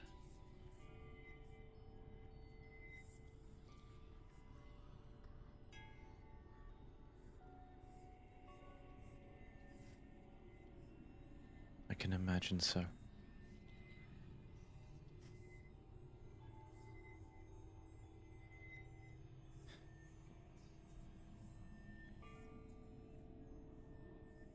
I did once.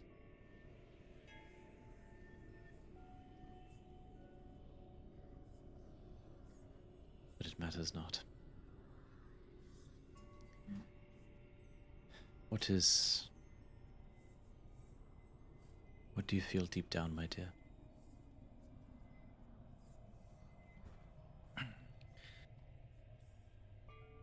I feel like my heart is broken, shattered into a million tiny pieces, and I'm drowning in a indescribable emptiness. Why?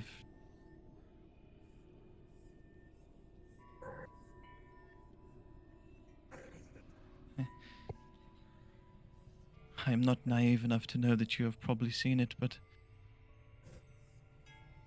somebody that I love dearly, my friend.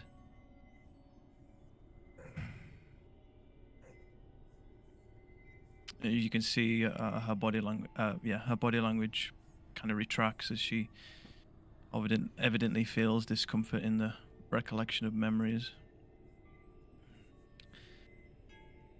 Bithynia. She had some things to say to me that caught me off guard, to say the least. I've tried to go and move on in the coming days, but my heart still lingers in pain from them. Constantly swirling around in my head. You can't commit yourself to Amalia, who's been nothing but nice and kind to you. You can't commit yourself to me, anything. You couldn't even commit yourself to the memory that was happening during fights. And so many more quotes.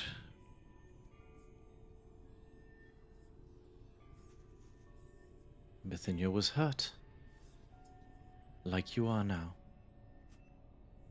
I saw a friend who loves you dearly, who learned a terrible fact. And she came to you. She didn't have to. She came to you and asked for context. And you asked blind faith of her.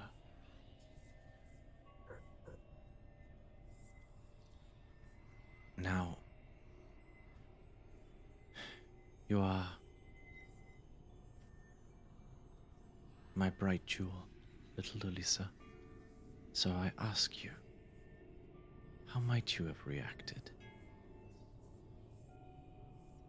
to elusive secretive defensiveness on the matter of life and death and the well-being of others?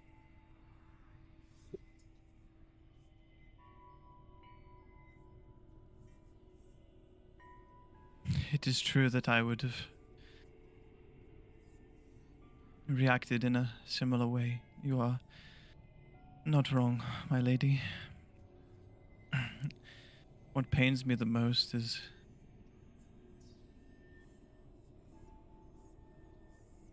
the lack of empathy in her eyes. Not the words themselves or the notion of anger upon me. I can come to see that that is valid. But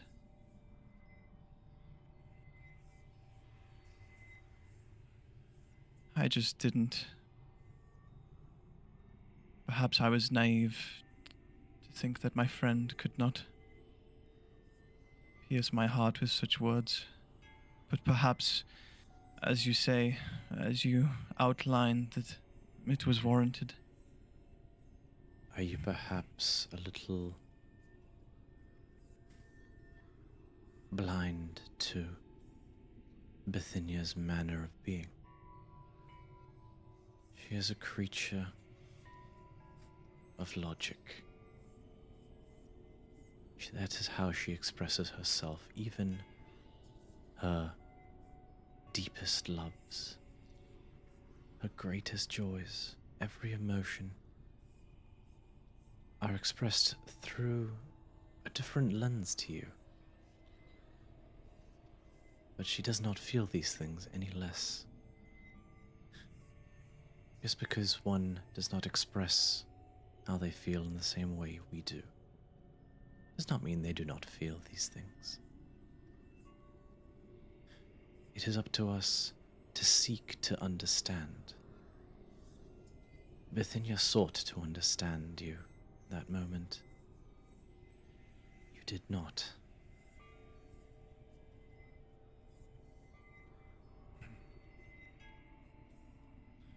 And now your hearts are breaking, and mine for you both.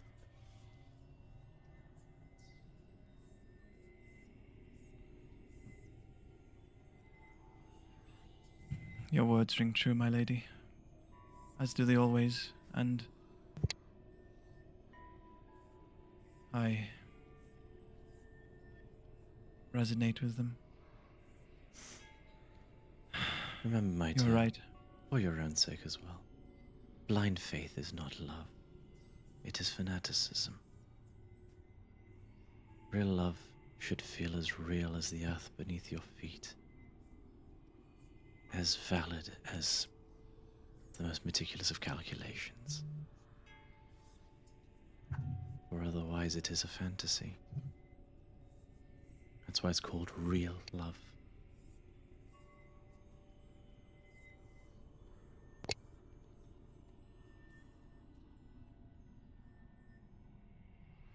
I am not worthy of your wisdom. Thank you.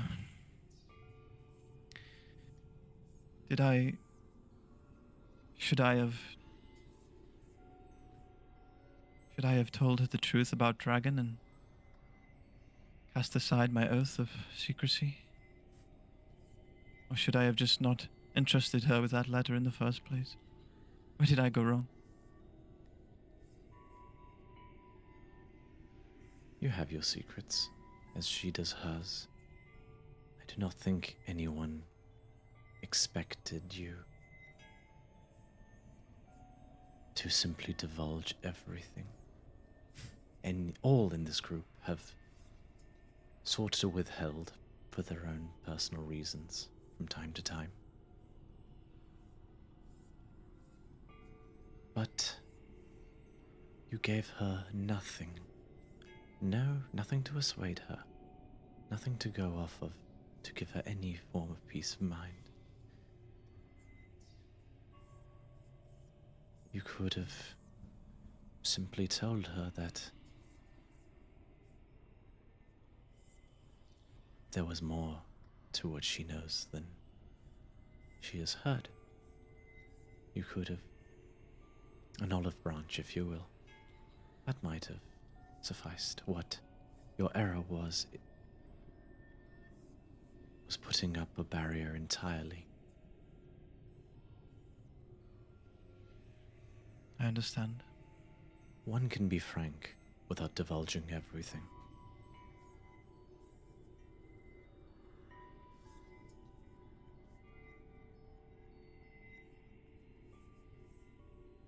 But perhaps there are also times where the truth laid bare is what is best. That is all for you to decide.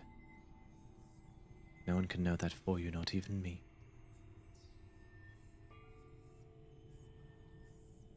But we have to give people reasons to trust us continuously. Trust is a tower that must be maintained every day, and that can crumble in moments. It's a lot of work, but that is what makes us so precious.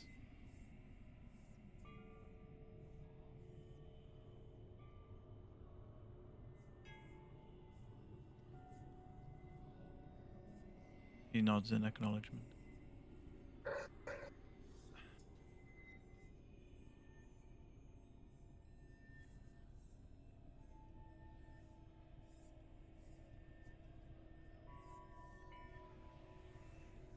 Have I failed you, my lady? You look ill upon me? I was never angry, only sad, for I saw two lifelong friends at odds for something that I felt could have been avoided. You have not failed me, merely stumbled. It happens to all. What matters is whether you choose to get back up again. She places a kiss on your forehead, and you almost unwittingly allow yourself to fall back onto the flowers, and you wake up.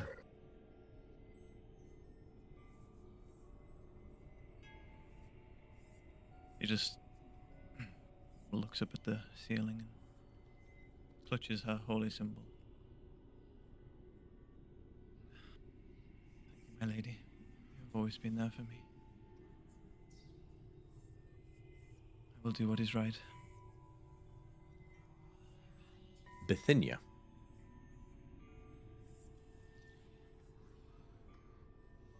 You spend a lot of time navigating, but finally you have to take a nap as well.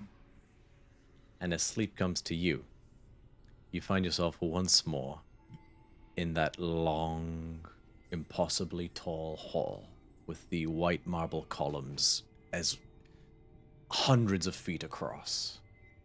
Again, boom, boom, boom. You see the familiar stone titanous form of Ephara, goddess of the polis, who's apparently making herself a smoothie.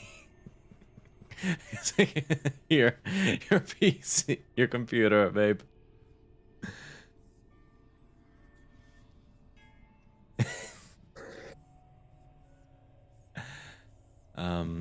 And she looks down upon you.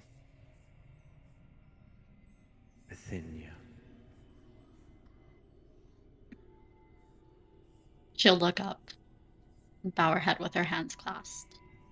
Ephara, it's good to see you again. Ephara, goddammit. Ephara waves her hand.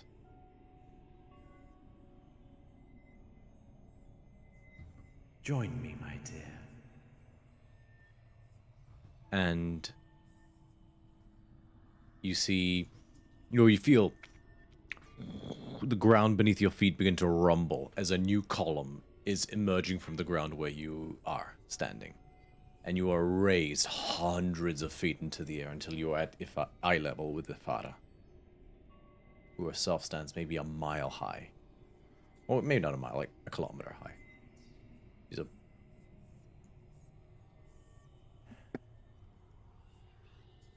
I sense chaos in your mind, my dear. What ails you so? More than I would like to be involved with, and yet I'm not involved at all, which I believe seems to be the chaos.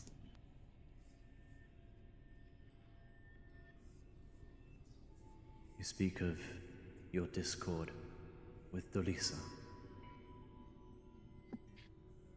That, and a few other things, yes.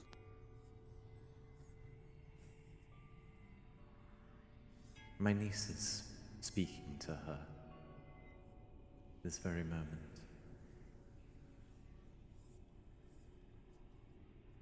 And she'll look off to the side, avoiding eye contact. Well, I hope that their conversation is fruitful for them. And I hope our conversation is fruitful for us. What happened was regrettable. Failures of communication, all too often. Are the suffix of chaos. It is important we remember that we do not all communicate in the same way and try to find bridges and common means of expressing ourselves and to seek to understand each other. I have faith that Dolisa will seek to understand, and I know you'll be waiting for her with open arms. Your bond goes deeper than this.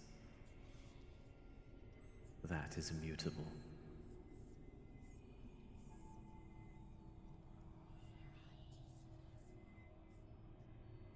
She'll let out a heavy sigh. I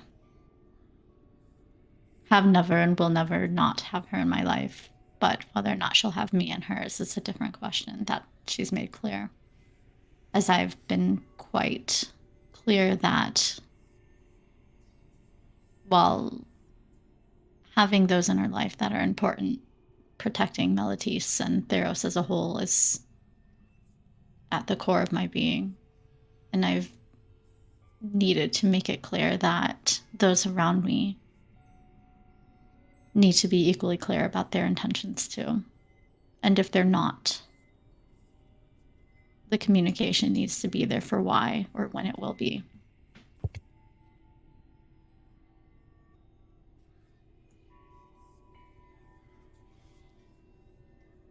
You are thorough. It is your greatest boon, and I can feel the burning passion you have for all of my vision and creation, for the city-state, for order. And your fierce protection is not taken lightly, certainly not by me. Just be sure you make room in your heart to enjoy the fruits of my creation and your creation. Something I know you already know. A schism occurred, one that can be mended, and we must be willing to mend once we are ready to mend.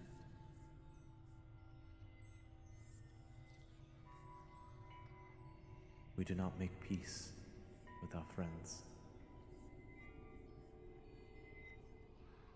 And protecting the people in the city means protecting them from themselves and from us and from each other as much as it means protecting them from threats of the outside.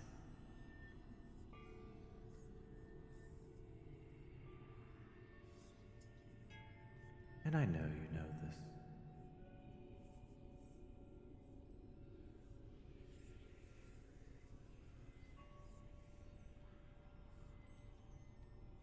Smiles at you. She'll take it all in, thinking before she speaks, knowing that every word will mean something here and always. We have a difficult journey ahead, and from the beginning of my life, I've been afforded great things because the individuals around me built a table to welcome me in and not built a fence between me and them to keep me out. I'm sure that with your guidance and whoever else is with us will be helpful in mending this, because what we need is to sit together going forward, working together. And at the end of the day, we may not like things that have happened, either while in one another's company or when we weren't there for years on end. I will continue to love her and the others, because what I flourish with and leading by my intelligence and my mind, I definitely have been saved and made better by following Dolisa's lead and listening to my heart.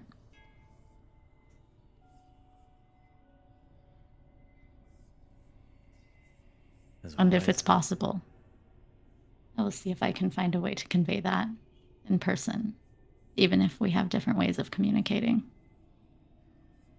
As wise as ever, Bithynia, you understand. The only creatures who build societies that are of one mind and one heart are hive insects.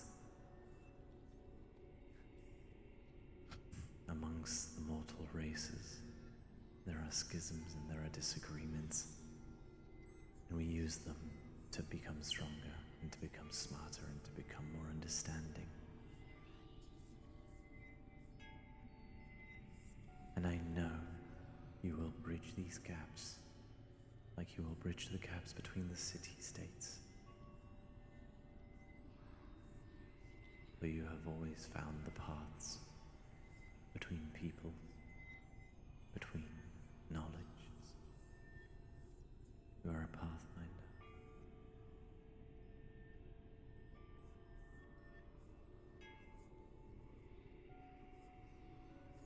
Thank you for your guidance. I appreciate it. And I hope that in this upcoming voyage that we have, that these wise words will help smooth it over where the seas might be choppy, both in conversation and weather-wise. I have faith Thank they you. will. Like I have faith you'll be reunited with your dear Zoe again, sooner than you might think. And she'll kind of raise an eyebrow, like, I don't know how this is gonna work, but I could use that right now. Thank you. I appreciate that, and looking up. Thank you. Your whole life, Bithynia, you...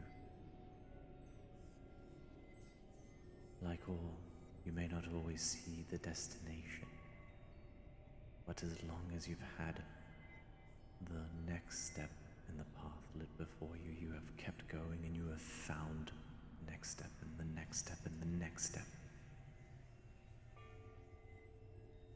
I've never known you. You've never met a situation you could not resolve. This is no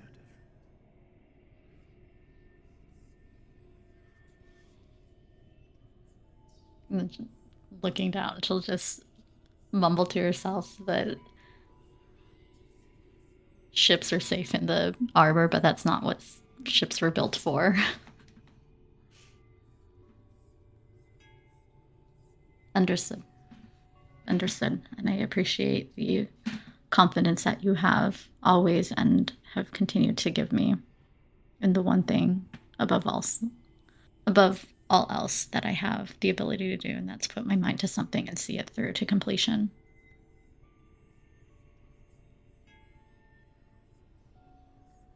Is there anything else on your mind?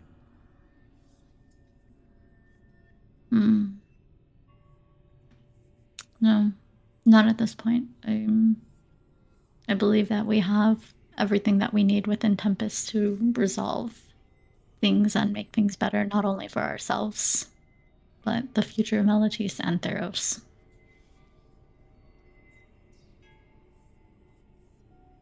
Go then. You have a busy day ahead of you. And she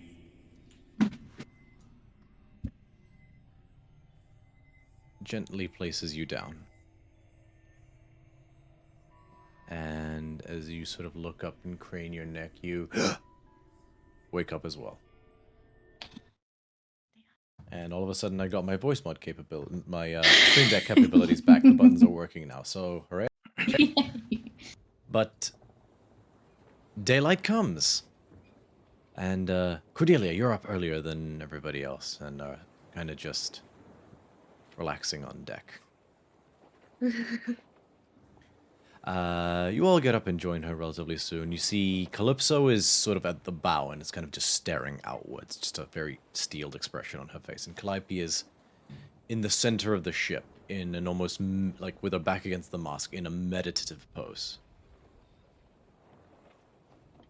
And she seems to trace out a series of knuckle bones and begin to do stuff that you've seen Tanis and Zoe both do a few times, and her eyes flash white.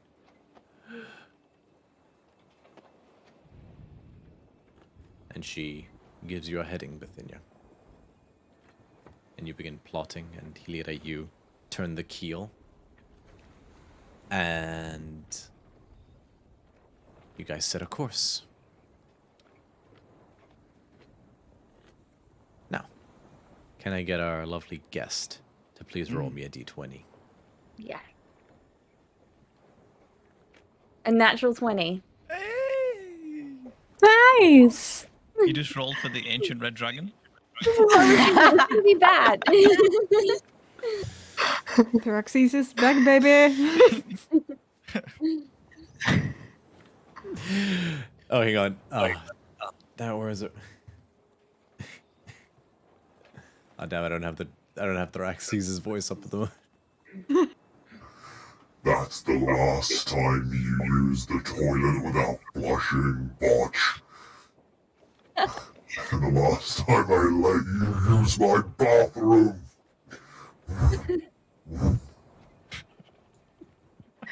Came all the way from Mount Val. I did flush, it just wouldn't go down.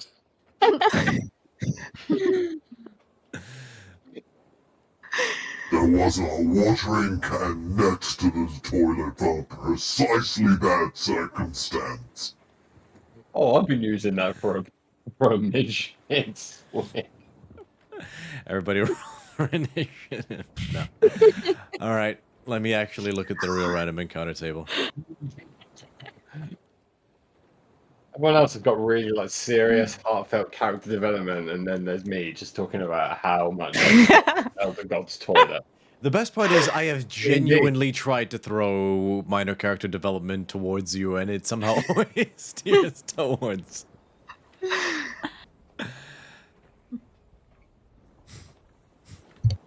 Okay.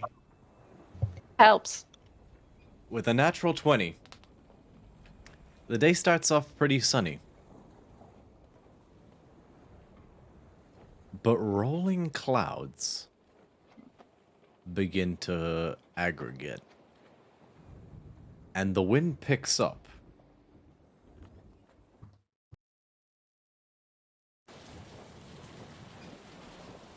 And it begins to rain. ever so slightly. But then it rains heavier. And the wind picks up more.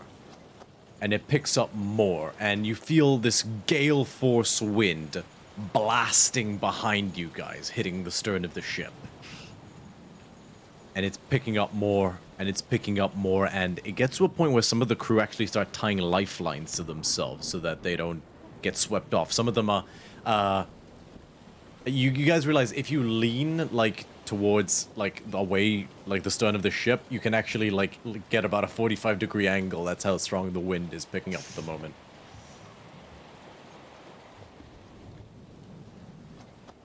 And Xanthia, you hear in your ear.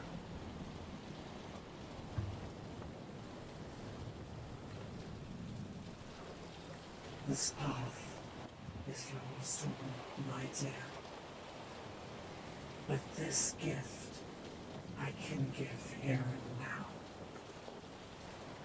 For you are upon my domain. I always have such trouble understanding this voice mod. I only picked up half of that, to be honest. Same. She said, "This path is yours to tread, my dear. But this gift I can give thee now. For upon my domain, the rules are ultimately mine to make." Ooh. As you hear one of the crewmen yell, "The wind's at their back! Open the sails!" As a minor hurricane reduces your travel by 2 days. As with the wind at your back, with these hurricane winds that seem to stay at your back, the sails are opened, and at a certain point and the ship begins to hurl forward faster than you've ever sailed. And you begin to roll, and at one point you crest a wave, and then whoosh, and you just, like, guys, at 40 knots, slide down this enormous wave, riding it and riding the winds.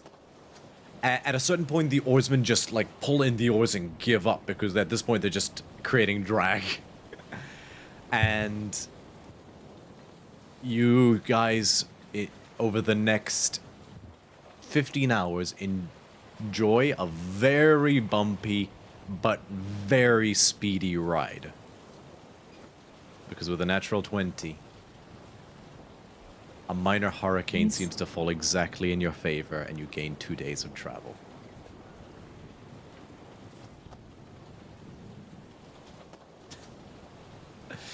I will say this, though. Everyone make a Constitution saving throw. Uh-oh.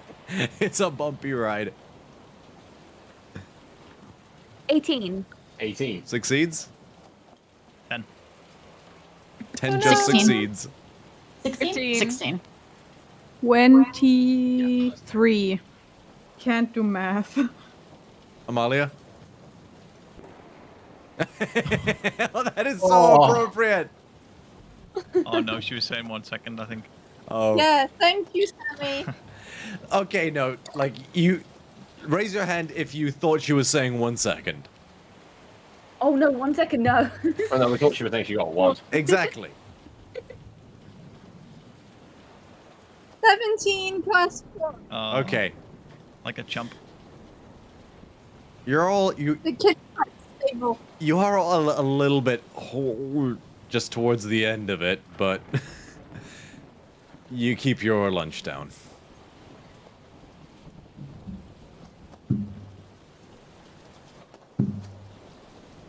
Yep, Calliope and Calypso are both. I will say this, so Calypso does stumble at one point and just like falls ass over tea kettle. Just He hears laughter in his brain. Calypso. Yeah. I'm telepathically laughing at him. She's a chick. What? Calypso. I know, and I'm laughing inside her brain telepathically. You said him when she twice. falls I got over. very confused. Oh, I'm sorry. Okay. Or- She looks at you. And then speaks back. That's a cute trick. Be careful how you use it. Just her back. For fun. I know.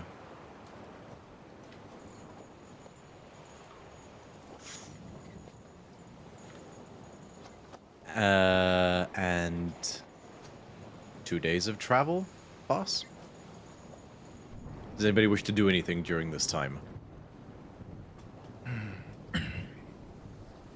Yeah. Okay. Someone else can, if anyone else has got anything to do, they can go first. Cordelia, would you like to do anything during this time? Oh, no, I'm good. Okay. Delisa. But you have to roleplay everything as you would, like, in the middle of, like, you know, like, every, like, 15 seconds or so as, like, it's a, like a wave. Yeah, I just wanted to say... Okay. Yeah, I guess one of the nights, No, before there's no sun. night. Like, you guys travel 2 days worth in, like, 15 hours. Okay. This is all one day. Okay. So, wait, if you travel 15 hours, surely there's a nighttime. So 15 hours, 15 hours from, like, dawn. Oh, okay. So, like, at the, like, from dusk till dawn, basically. So from dawn till dusk kind of thing. You travel 2 days worth of trip. Okay. For the sake of brevity, though, can we just say that Bithynia's in a quarters or something like that? You could have done that evening. Just in terms of you said one of the nights. No, it's fine. Yeah. Yeah. Okay. Yeah. Delisa after I'll say at after this point the Amaranthe. storm is broken, so we're back to... Yeah, after Amaranthe reached out to her, she would have collected her thoughts and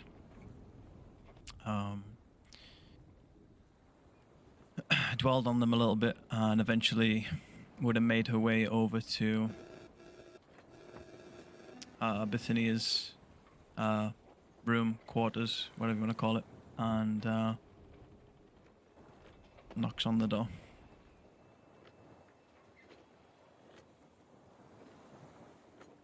It's unlocked.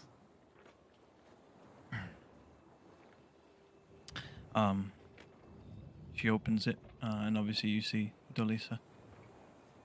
Do you have a moment to talk? For you? Always. The question is, do you have a moment for me? You made it quite clear what you said last time that we spoke, so I don't want to impose or make you feel any kind of way. No, Yes, I have... I have time to talk. I would like nothing more. So, is that a yes? It's a yes. You can come in here, have a seat on the bed if you'd like. She scurries over and sits down. She looks down at the she looks down at the floor and takes a moment.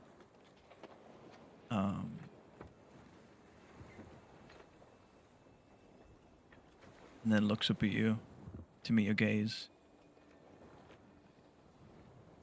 You can see she's not crying, but her eyes are watery. A little bit red. And she says, I'm sorry. Truly, I am so sorry. I haven't been myself since that conversation, and you and our friendship and everything else has been all that's been on my mind the whole time.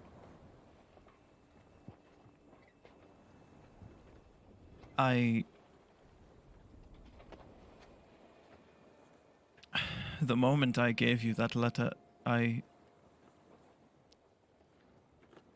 should have repaid the trust you had in me back to you, and I failed to do that, and rightfully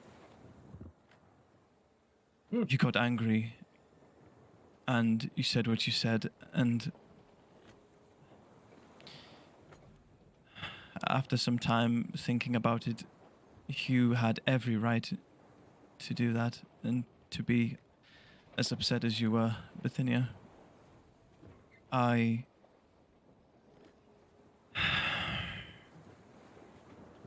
had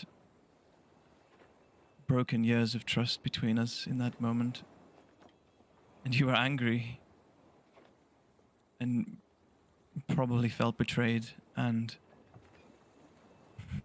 that is not what I want. So, even though the words that you said to me, and they still ring true through, swirling around in my head in this moment, I thought were uncalled for, unjust, and I thought what you were saying came from a place where empathy didn't exist, but I know now that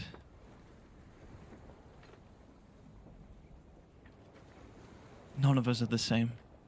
We all have different ways of showing emotion, and I should have considered that at the time.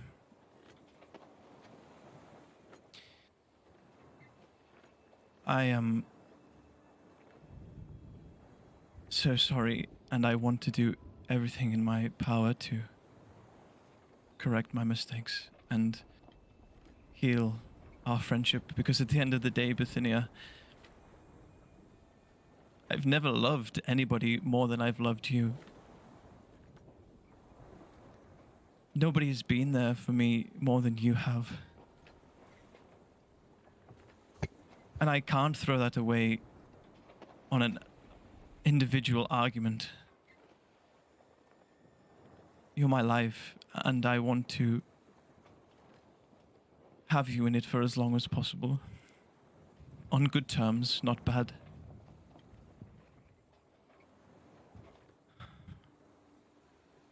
What do you say? And the further she gets into this conversation, the more she's avoiding eye contact and willing herself not to cry while hearing these kind words that she also agrees with through and through. Dolitha. So many things have brought us together, and I had no intentions but ever keeping us that way for the rest of our life. And my apologies for making you question whether or not I sent the letter. I had no intention but doing anything other than sending it, and I did. I don't need to know everyone, everywhere, and trust that you make good decisions. And even if they're not logical to me, that doesn't mean that they don't make sense or aren't with the best intentions. The apology goes both ways, and I hope that you can understand my position and why I said what I said, given my position within Melodies. And while I understand that's not where you were born or raised, or that's where you stayed after our time in the Dakatia, it has always been my home. I've never left it. And my dedication to Melodies, the Dakatia, and beyond shouldn't come between the two of us, because at the end of the day,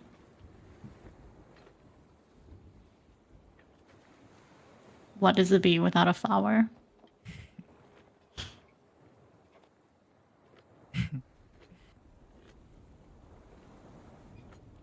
You see just a drop of what you assume is a water, just drop down onto the wooden floorboards below. I didn't know it could rain inside. I hate when people cut onions. It's a terrible place. Terrible place. Can I get a Terrible hug? place. And then she's like offering you a hug.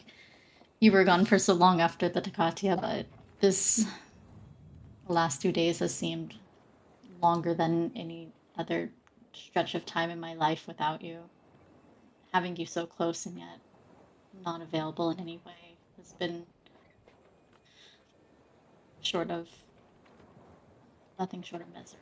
And I hope it never gets to this place again. I can only echo that. Let's never let this happen again.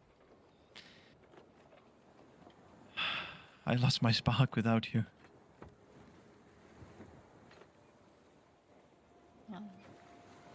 From what I've heard, we need all the light that we can get where we're going.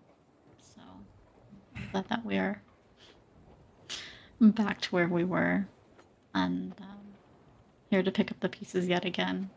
Although a bit more sober this time. We're not back to where we were. Not until I tell you the truth. And if everyone could leave the call into secrets, that'd be great. All right. Apart from Bithynia, obviously.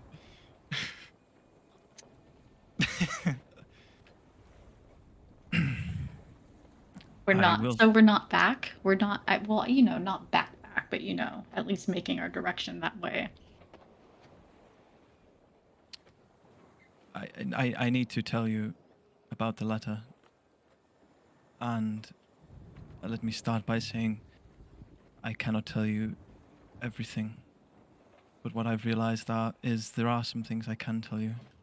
And that you should have been privy to that information from the start, so... I'm going to right that wrong now, but... I don't want you to...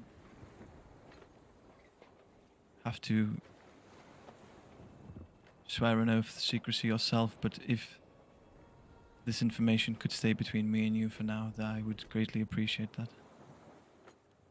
You have my word.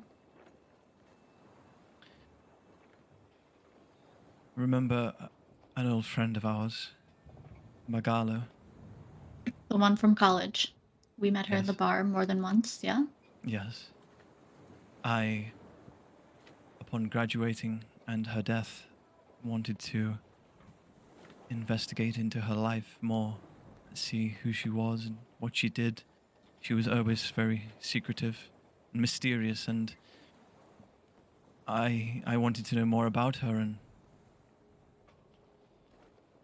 I'd done that. I set out across Theros. I searched high and low for somebody, something, somewhere that knew of her, and eventually I came across it through the man that you know as Dragon. I can't tell you who he is or what he belongs to in name, but I can describe it to you. Dragon and Magalo were both part of a liberation front, a group of people who had come together to liberate people from slavery, serfdom, anything under that jurisdiction. They would carry out various undercover missions into towns and cities to seek out these people that were being stripped of their rights and help them. I became embedded with this group of people, and over time I achieved the rank of officer. I instigated missions of my own in that period of absence between me and you. And so that letter that I sent was one to Dragon, who is the spearhead of this group. All the letter said was what I'd been doing, what I was to do, and if everything was okay on his front. So, I don't know of the tale that Morpedia told you about, but I can only imagine that there is holes in that story that she had been told. For the people that I work for are good people. They serve the people of Theros. They want what's best for them. They want to free them and give them rights and give them a life worth living, and that's all I want to do as well. I don't know if the people at this mine were neglecting their workers. Perhaps they were there against their will as slaves. I don't know. That's why they were attacked. I can only surmise that that was the reasoning, but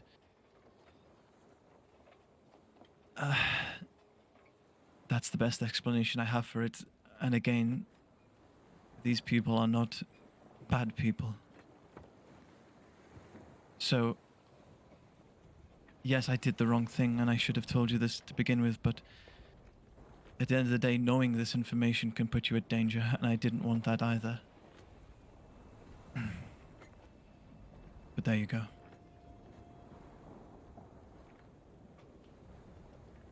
And so with this information, Petina's like, what the fuck is all this mean? That's so... Delisa, you're telling me you're part of some kind of underground secret network thing that is through all of Theros? Is that what you were doing?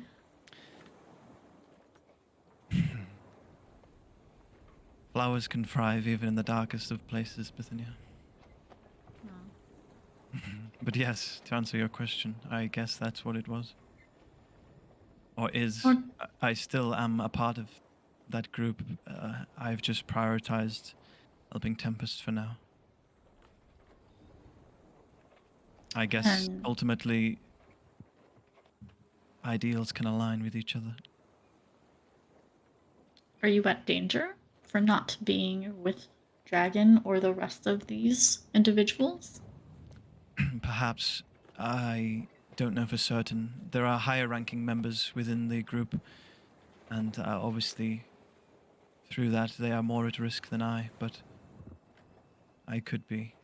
I don't know. This is why we keep things secret, so that we are not targeted by people that seek to cease what we are doing.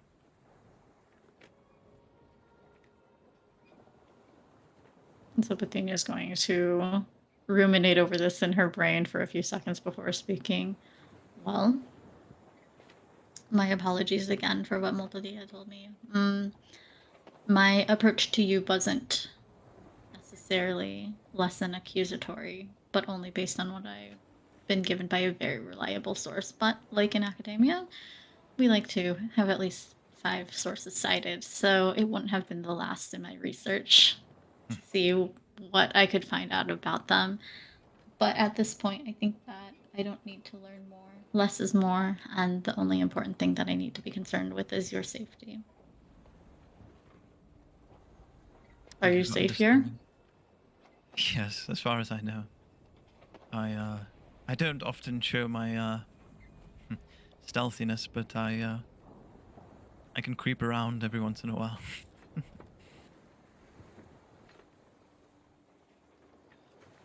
And do you know if you will be called again?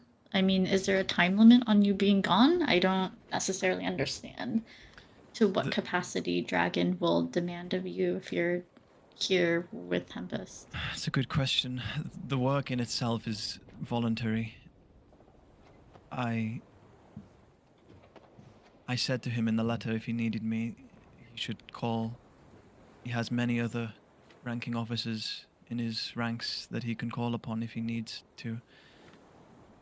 The undead incursion put a stop to a lot of our operations, so I can imagine because of that, things are a bit quiet at the minute.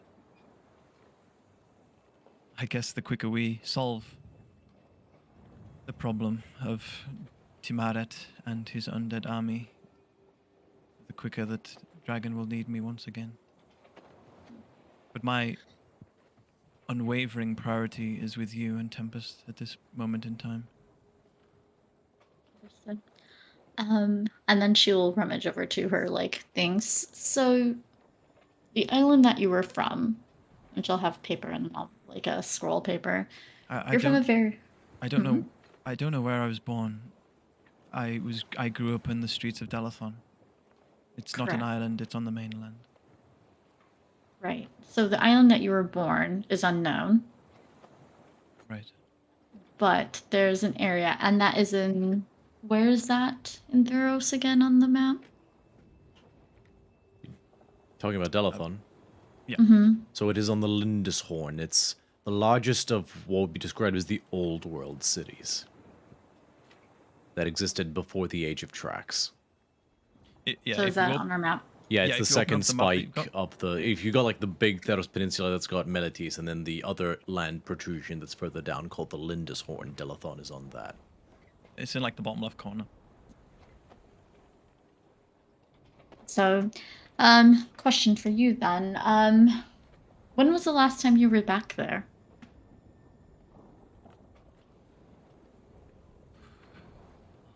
I don't know for certain. Oh, Delathon, sorry, I had in my head somewhere something else. Since I left, I haven't returned. I come of age in the city, and I traveled across Theros to get to Meletis to enroll at the Decatia. It has been several years at this point. Well, and she'll have the paper and the ability to write. Well, I sent out to the majority of the letters to the cities, but do you think that there should be someone invited from that city? I wanted to wait until I could get your word because I didn't know the connections, if you had them or if you thought that they might be worthwhile to speak with, or if you would want there to be a connection there. Correct me if I'm wrong, Romeo, but Delathon was the first created polis? Second. Second. But it is the largest of the old world, of the old polis before the Age of Tracks, and the second largest in all of Theros, behind only Meletis. As far as connections go, I was a bit of a street rat at that time in my life. I don't really know anyone with any type of authority, unfortunately. What I will say is the polis itself is very grand, and I can imagine its military presence is as well. I know that geographically it is probably the furthest away from the action right now, and they might not want to get involved in the ensuing war, but it is definitely worth asking the question. I wanted to ask for your permission first because it wasn't on my list originally, but I have checked in with everyone else within Tempest and the cities that they're from, given the variety of circumstances that individuals left under. I wanted them to know so that there would be a heads up. However, that was the one location that I didn't get to speak to you about before I sent my letter, so I think... You absolutely have my permission, and I myself have no reason not to give it. Understood. Well, thank you for giving me some more insight on Dragon and the time that we were apart. I appreciate your ability to be vulnerable with me and trust so that the secret is safe with me. Because as far as I can remember, I've already forgot. She loves. Good. I'm more than anything just glad we're okay. I was worried that our feud would disrupt our mission at sea here. I think now we can refocus our attention to retrieving these pieces of divinity once more. I'm hopeful and believe that if we could get through what we went through in the volcano a few weeks ago, that this should be nothing short of water under the ship, That so was to a lot. speak. Yes. At least it won't be as hot this time. Well, no. Well, maybe depending if a few people have choice words or circumstances happen between them. But I'll leave those things to my letter writing and who gets to see those intentions when they arrive. And look, you are not allowed to omit me from your life just yet. You have to wait until I have the privilege of marrying you off first. It will, and then she'll put her hands like on her her face, like, oh, why are I don't know why relationships is so complicated, but we have to go down there. You know that, right? Like she's not going to be able to come up yet, so it might have to be a destination wedding. Although it's not what I had planned or wanted, it's looking like that's what is going to. I'm sure distance between the two of you will be easily overcome by the time you're finished with your adventuring days. You are already so powerful right now, and that is only going to increase over time. I'm sure you'll have the capabilities to get there in a flash. Well, my hope is that with that, maybe we will be able to have a more neutral location, like maybe the fort or something that we can have as a second safe space, because I just, a bird can fly, but if it's in a cage, how far can it go? And I only hope that they allow her the freedom that I've been afforded in the short time that I've gone beyond the walls of Melites. I hope so too. You deserve that love. And as hard as getting it might be, I mean, we saw firsthand with Tennyson trying to recruit her, but as long as you have me, I will aid you in reuniting you two together. I appreciate that, and I only wish the best for you and your future endeavors with whoever you choose to date. If you do or do not, I will support you along the way. I may not have a way with words, but I know how to party, so. I've definitely witnessed that firsthand on many occasions. What I lack in the ability to officiate, I would be more than happy. You want the musician, the dancing, the good-looking party, I will find them. Well, if I ever have a ceremony of my own, I will definitely appoint you as event coordinator. I feel like Deal. people are waiting for us, though. We should probably end this here. You can bring them back. Hold on. Hold on. Oh yeah, no, I'll message. Cool, I messaged Ali. There's a way on, there's a way where if you right-click on the voice channel, it'll bring up open chat, and you can put in the beta chat, so it'll directly ping them. I figured this might have a higher chance of being seen in fewer seconds. Because you have to look into it with the notification, don't necessarily pop up, so it might have been taking a few seconds longer to listen. But yeah, either one would have worked. But yeah, thank you. All right. So you go and join the others, and it'll take one last day to reach the Isle of Scathos. A day and a bit. So can I get someone to roll me one last d20?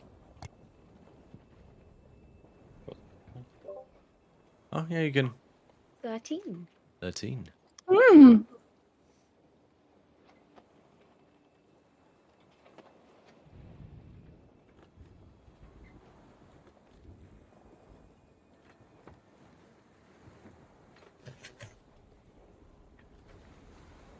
at about halfway through the day. Hilira, with your passive perception, you spot something maybe 200 feet off of the port side. Okay. You can't quite make out what it is yet, but there's something floating on the water. Floating on the water. Yeah. Okay. Going towards Did you I guys. make like a perception check to Yep, see it more make a clearly? perception check. That was a 5. So a 10. Hard to tell, but it is coming towards you guys. Okay. I'll just go, Captain! Captain! Hello. Hi. How's it Hi. going? There's something in the water. What is it? Something that needs help being rescued? Is it something we can go around? What is something?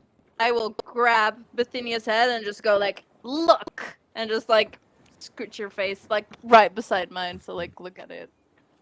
What do I need to roll for this to see if I can see it? You could make a perception check, or you could have Couplet if you wanted, scout ahead and look through her eyes or something like that if you wanted. Let's see.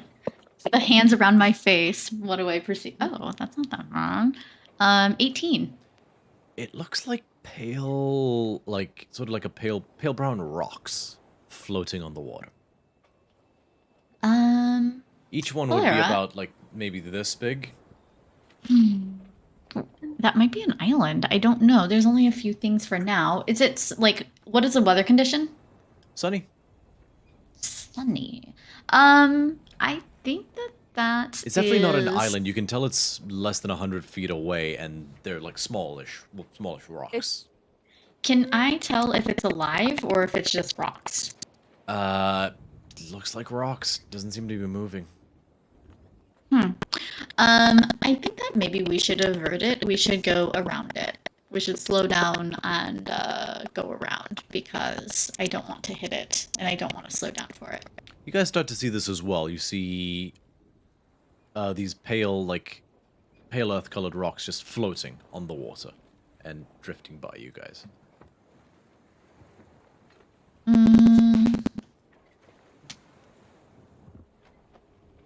Floating rocks. Yeah, they're like a sort of tan brown color. Santhia, do you know what floating rocks are? Floating rocks? Yeah, look. Shouldn't rocks sink? I don't know. I will do the exact same thing. I will grab your face and move it and show you the thing I'm seeing. You know water. Why Okay. floating rocks? And as they get closer, you guys begin to smell something. Oh no. It's like a sweet, earthy scent. Almost like rubbing alcohol. Might have been me.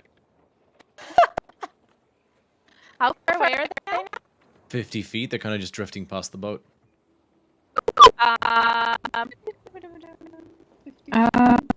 Can I try reaching out to them with my emissary of the sea thing? Like to see if it's like this beast, plant, elemental, or monstrosity with a swimming speed. You get To just nothing. I don't think it's alive. Not, but I'm not sure. Is it undead? We've had our fair share of that recently. It looks like a rock.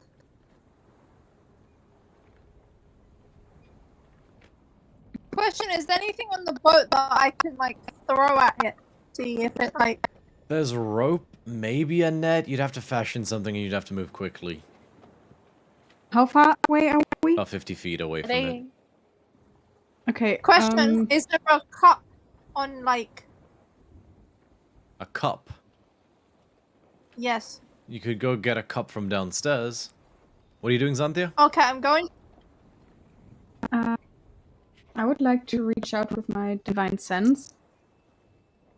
You get nothing. Amalia, what are you doing? I went to go get a cup and I came back with the cup. Throw the cup at the rocks? Huh? You throw the cup at the rocks? Uh-huh. Okay. The rock bobs, and the cup sinks. Nothing else happens. That is normal. It's undead. I'll say actually... No, I'm gonna say... No, that's it. That's all that happens. And we're going around the edge, right? So, like, we were going straight ahead, and it's now going to be on the right side. It's going to be on the starboard side of the ship. Okay, Yeah. so now, about 50 feet away on the right side. Yeah. Actually, I'll say this, Amalia. As you strike it with the cup, like, the piece breaks in half, and there's, like, now 2 bits bobbing of the one piece you. Do you want me to get some of that so we can investigate it? You mean jump in? Yeah? I'll get in it. I feel like could we like make a daisy chain out of people and get it? No. Calypso asks, do you want it or not? Whatever it is. Why not? Shall we go get it then? I don't, like... What do you want? Question. And just, you're being Would- very indecisive. Question. Would I be able to produce an echo and then my echo jumps in and then I can see through my echo what Your it echo is? can't grab things in that way. Yes, but could I see what it is through my echo? Sure, you can produce an echo in the water and you look through it and it just looks like a floating rock in the water. Oh.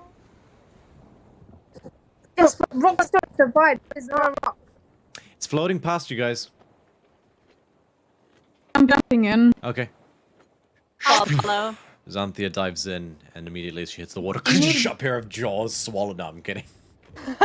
Do you need water? Do you need water breathing? I don't.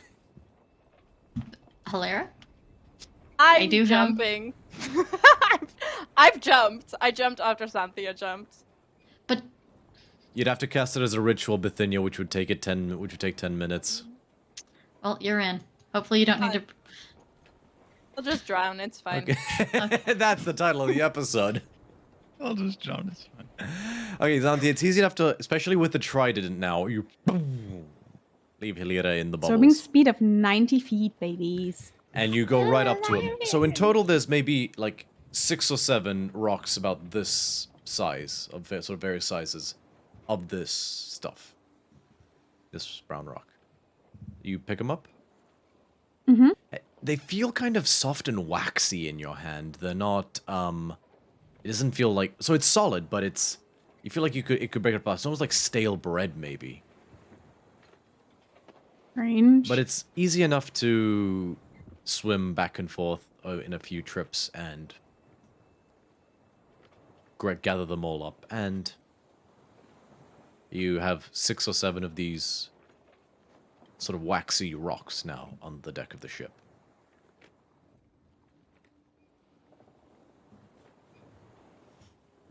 Well, if we ever have some free time, we can maybe look into them. I don't know, maybe, I don't know about magical crafts that much, but maybe it could be used to, I don't know, make some floating substance. Are they all the same shape? No, they're all very different. They look like miscellaneous rocks, just sort of like a tan, earthy color. Can I pet the rock? It feels waxy. Yeah, you pet it, nothing happens. Just petting the rock. I'll let anyone who wants to make a nature check. I will do a nature check, but I am not touching it. I'm a book person. I'm not. And we're doing a nature check. I've got an 8. I got 18 total. I got a 3. I got a 3! Bithynia. I am Definitely not petting touching rock. it. I'm definitely not touching it. Bithynia, ever the source of exposition.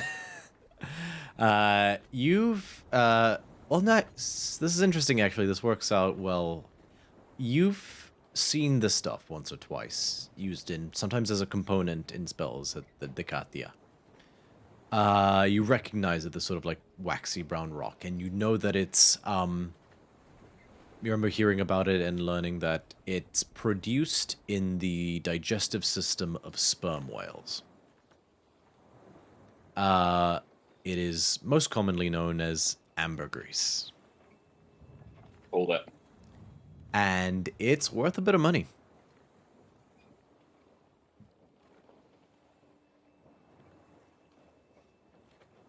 So this, so looking around at it, It's used mainly as a fuel as well. Like it burns quite combustible. well. Yeah, it's combustible.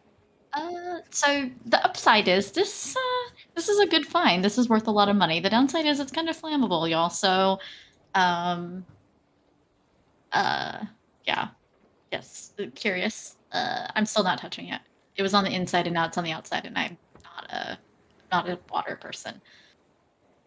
Or I immediately go and start shoveling it into my pack. I don't care. And as I've got the residuum, like, you know, jelly, waxy like substance, I sort of like smear it onto my bald head as a make sort of like, for what lack of a better word, suntan lotion. Calypso cups her hand and like a blue flame just sort of like forms. It would be so funny and so easy. But she closes her hand. Puts it away. Well, so go ahead and add. I don't know what the weight of ambergris is, but go ahead and say 7 ambergris rocks to your inventory. Okay. Thank you. I'm gonna say, but then even you don't necessarily have the experience or know how to appraise them, at least not here. So it would be difficult to determine exactly what it's worth, but you know it's a pretty penny. And there are no other events of the day. And night comes. Does anyone wish to do anything? Ilira? Yes. I would like to grab my good pal Buckyos. And I'll go to him and go, Buckyos, I need your help for a minute. Could you help me for a minute? Sure thing, Lyra. What do you want? What do you need? Okay. I grab your hand and I take off running towards Cynthia. Cynthia. Yeah. Hey, can you help me for a second? Sure. I'll give Xanthia a look, because if like, what the fuck is she on about now? I grab your hand and I take off towards a place. I don't know, somewhere. A place. Ooh. Okay. I sit down on the floor, crisscross applesauce. Okay, so I was thinking about, like, you were talking to Malpedia, and she was talking about, like, the whole, like, the attack of Melodies might have been a distraction. I was thinking about it, and then I was like, what, is Akros the end goal? Or was Akros not the end goal? Is there a different end goal? So I need to pick your brains about this. Okay, yeah. Okay, sure. I reach into my pack and I take out paper that I think I have in my disguise kit, and I'm like, okay, I need to draw this out, and I start like drawing out what we saw with your help, probably, and probably also your help, the forces that we saw on Mopedia's map from the Melodies attack. I'm gonna say make an intelligence check. I will let you add your proficiency bonus if you're proficient in either cartographer's tools or art or painter's supplies. Oh, but I am in a forgery kit. I'll say add half your proficiency bonus. Oh, okay. This isn't a forgery, this is a replication, so half your proficiency bonus. Okay. I rolled a 2. +3, so 5. It's that moment from How I Met Your Mother was like, that's a penis. No. Tracks, I guess. Wow. It does look a little phallic, Botchin's on the...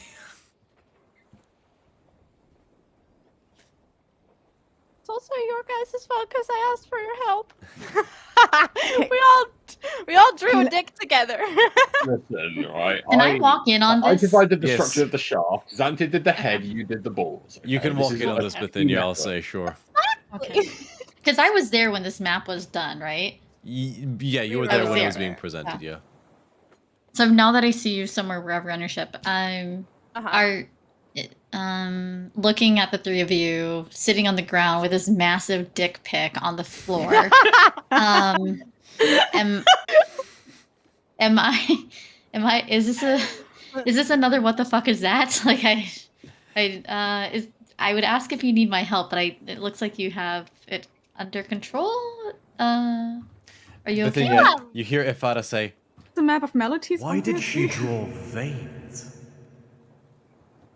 The proportions are oddly specific, but it's something for everyone. What prompted this? What prompted all of this? Could you draw me a picture of what the map in Mulpadia's room looked like with the melodies attack? I can't, is that what this is supposed to be? A dick? Is this a joke? Look, we were very distracted. Bokios kept talking about his bowel movements, okay? Okay. And so I will This try. on me here. This is your dick, and you need to own it. There's very few people in this campaign that are owning a dick, okay? We're just not here for it. yeah? So what am I rolling for this art? You want me to see your ability to recollect. Oh, go ahead. So I probably was I was so stressed out about possibly lying to her that I was really frazzled. But what am I rolling? You want me to see what I can recall? Your ability to recall is not in question. You are incredibly memorable. Mm-hmm. You're incredibly mnemonic, is the correct term. Your ability to draw, however, is what is in question. So I'm going to ask for a dexterity check. But you can add your proficiency bonus if you happen to be proficient in either painter supplies or cartographer supplies. Absolutely not. At least I have a plus and not a minus to dexterity. Because recollection and transcription are two different skill sets. Yeah, and I have neither. So I have a solid 10 over here. So,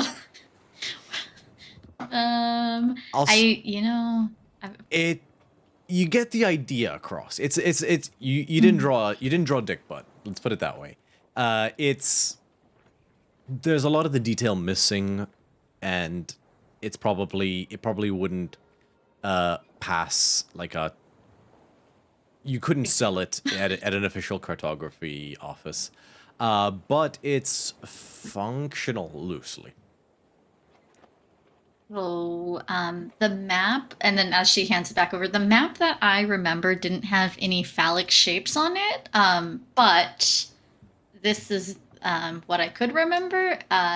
Is this any more helpful? Is it any more helpful? Yeah. It's better than I did.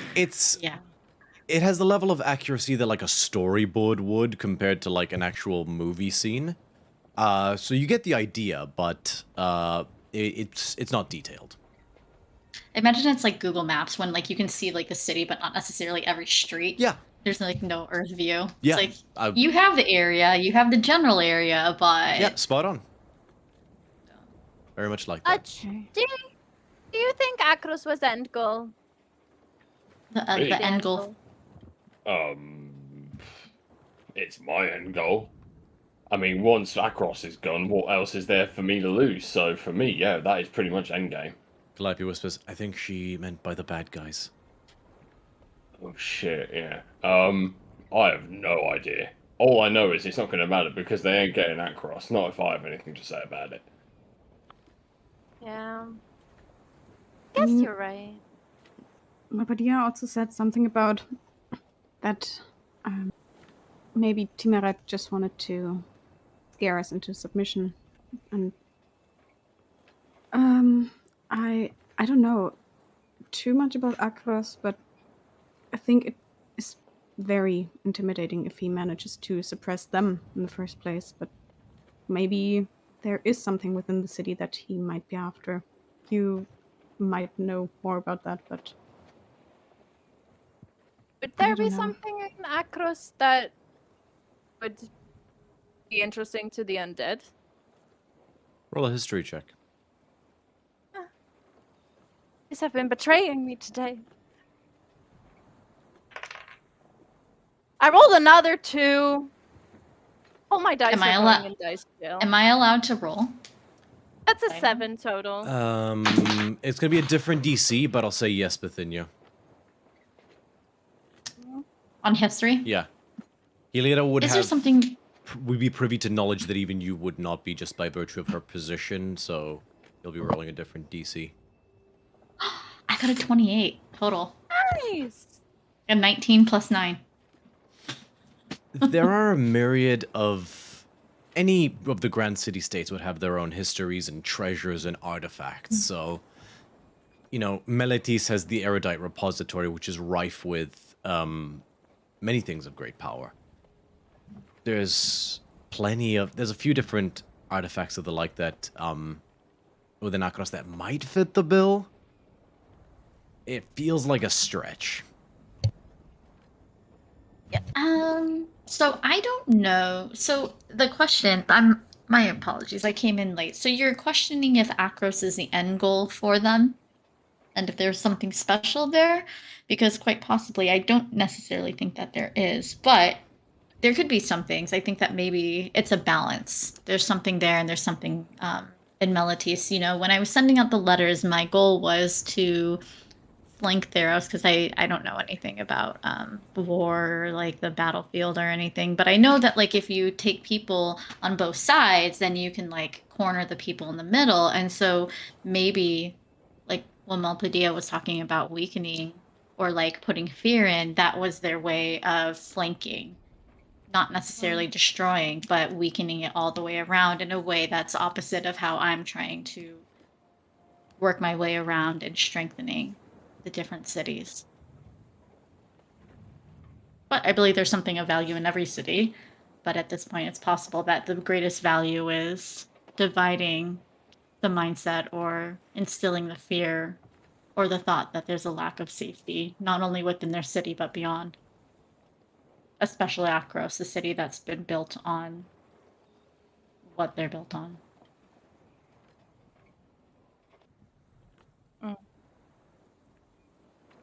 Well, this feels very useless. I'm sorry I dragged you guys here. I thought it would be more fun. I mean, we drew a fun picture together. Yeah. We'll always have that dick. Yeah. We will always have our dick.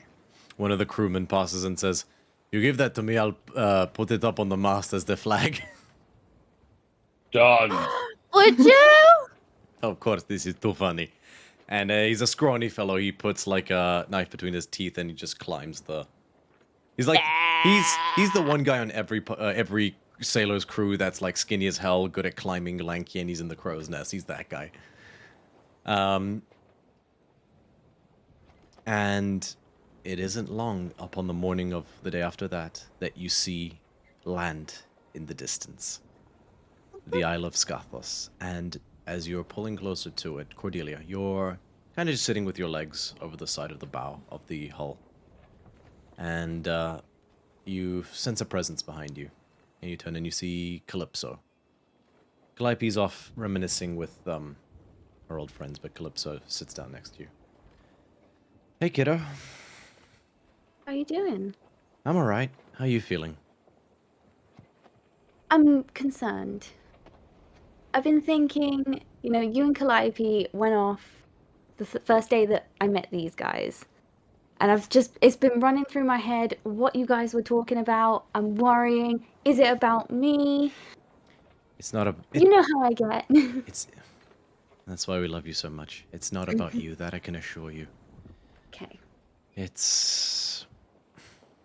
just the places we're going are a bit concerning for me and Calliope. In more ways than one. So, what are you worried about?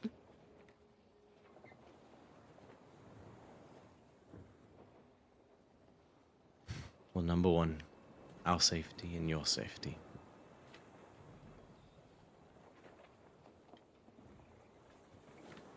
Can I ask everybody but Zoe to hop into the secrets chat? Yeah. I'll go too. Sorry, I'm You fool. How do I turn the camera back on? I got a big fat no video participants. There we go. Okay.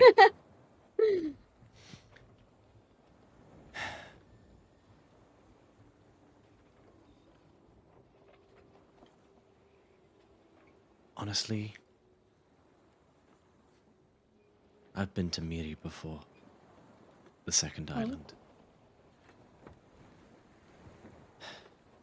I spent a fair bit of time there, and there's secrets there that I don't know how they're going to react to, and I don't know how those secrets are going to react to them. There's too much detail to go into right now, but rest assured no harm will come to you. And I sincerely hope no harm will come to them either. I hope not either. She reveals, like, undoes one of her vambraces and reveals a tattoo that you've seen once or twice. A stylized spiraling eye shape that has a line striking through it in the middle. Awesome. The one who bestowed me this, and the one who bestowed me my powers, resides on the Isle of Miri.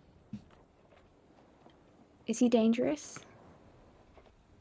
She is very dangerous to the wrong people. Oh. She does her vambrace up again. I pray that Calliope's friends are not the wrong people. How well does she know her?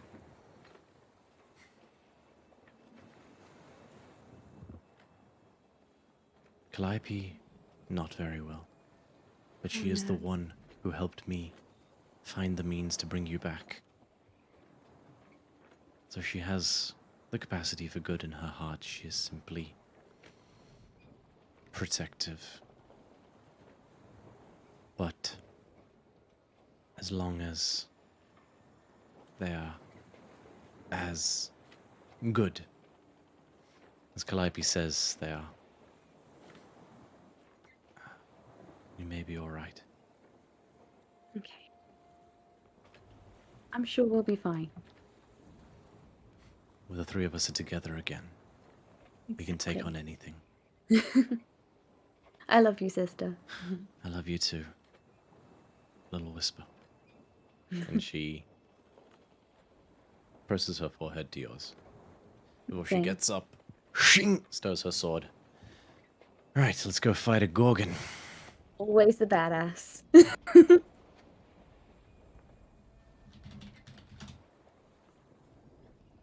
Cool. I've just messaged them so that they can come back. You can let Ali know that you can come back Cool. too. Unless you're standing off screen going.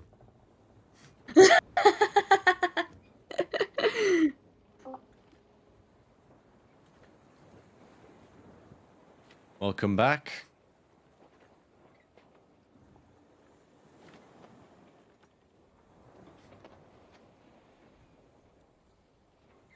He's a spy.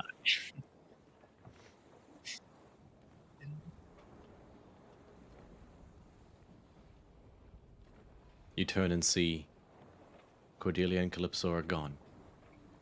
And there is a large barrel that says TNT with a fuse coming off of it. What kind of candles are those? Yes, hoodwinked. Yes, Criminally someone got- underrated movie. someone Criminally got my underrated reference. movie. Nice, nice. My day is made. You know, Ah. you know. Okay, babe, we're doing a movie night and we're watching that movie. It's really good. But as you guys watch as Calypso stands up, cracks her back, puts her shield on her back, and her sword as well. All right, let's go fight a Gorgon. And the Siren's Wrath beaches itself upon the sands. And you'll hop off one after the other. And touch down upon the Isle of Scathos. And that's where we'll end tonight's session.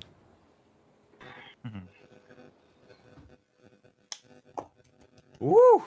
Man, the drums are in spades recently. Loving it. Woo! Thank you so much to our lovely audience.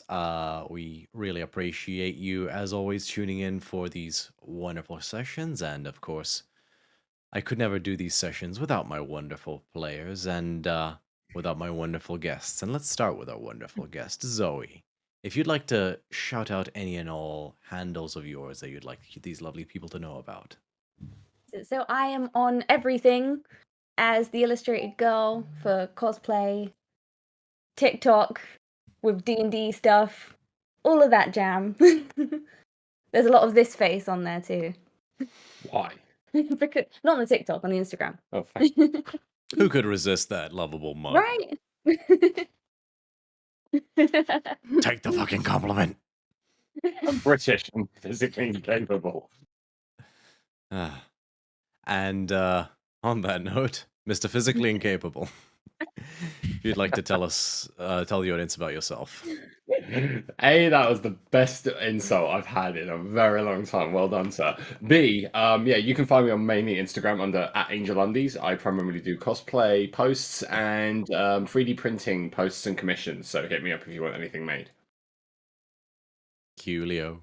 Tamara, take it away. You can find me on Twitter and TikTok under mar_inated. And yeah, what do I do? Some D&D stuff, some neuroscience-y thesis freakouts, I don't know. Chaos, you know. Nice. Rebecca, take it away. Hello, I am here on Twitch every Tuesday night at 5:30 p.m. doing some Spelljammer stuff Academy. And yeah, it's Tuesday 5:30 p.m. PST. And then starting in a couple of weeks, every other Saturday and Sunday, I'm on St. Pete by Night, where we do Vampire the Masquerade and some Hunter the Wrecking. And on TikTok, you can find me under Mimic for Hire, like the little thing here. And that's all Warlock goodness. And then everywhere else on the internet, I'm Bomb Clancy. That's where you can find me. Very good. Sammy, if you'd like to tell these lovely people about yourself. Yes, you can find me on YouTube doing ASMR content at Sammy ASMR. You can also find me on all the social media platforms at that same handle. And I also am part of another D&D stream every Saturday at 6 p.m. UK time alongside Romeo while we're playing through Strixhaven, a curriculum of chaos. Yeah, it's a lot of fun, a lot of shenanigans, and a lot of cheese, weirdly enough.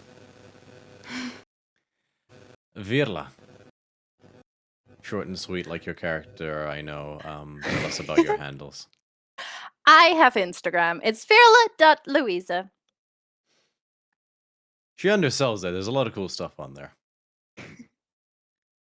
And last but certainly not least, Violet.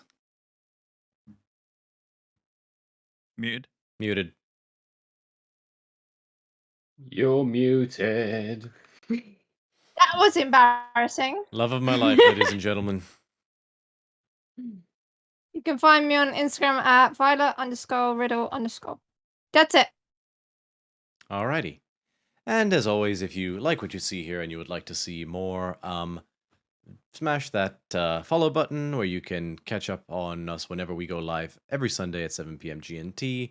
You can follow the show's socials. We have a TikTok and an Instagram. I need to post more to them, and I'm meaning to. DC30 official for both on TikTok and Instagram, where you can see highlights and clips and the like. And as always, you can also follow us or join our Discord, where you can get in all the various memes, extra content, behind the scenes stuff, and all the resources I create for this, I will release onto there as well. And I feel like I'm forgetting something. I guess. Oh, yes. Shout outs from the audience. Acrobatic Banana Split, better known as my best friend Tina, resubscribed for another month at tier 1. They've been subscribed for 3 months total. Tina, you're the best friend. Appreciate you. And on that note, I will say thank you so much to our audience for tuning in, and we look forward to seeing you next time. Is it Sunday yet? Y'all have a good night. We are DC30. Bye.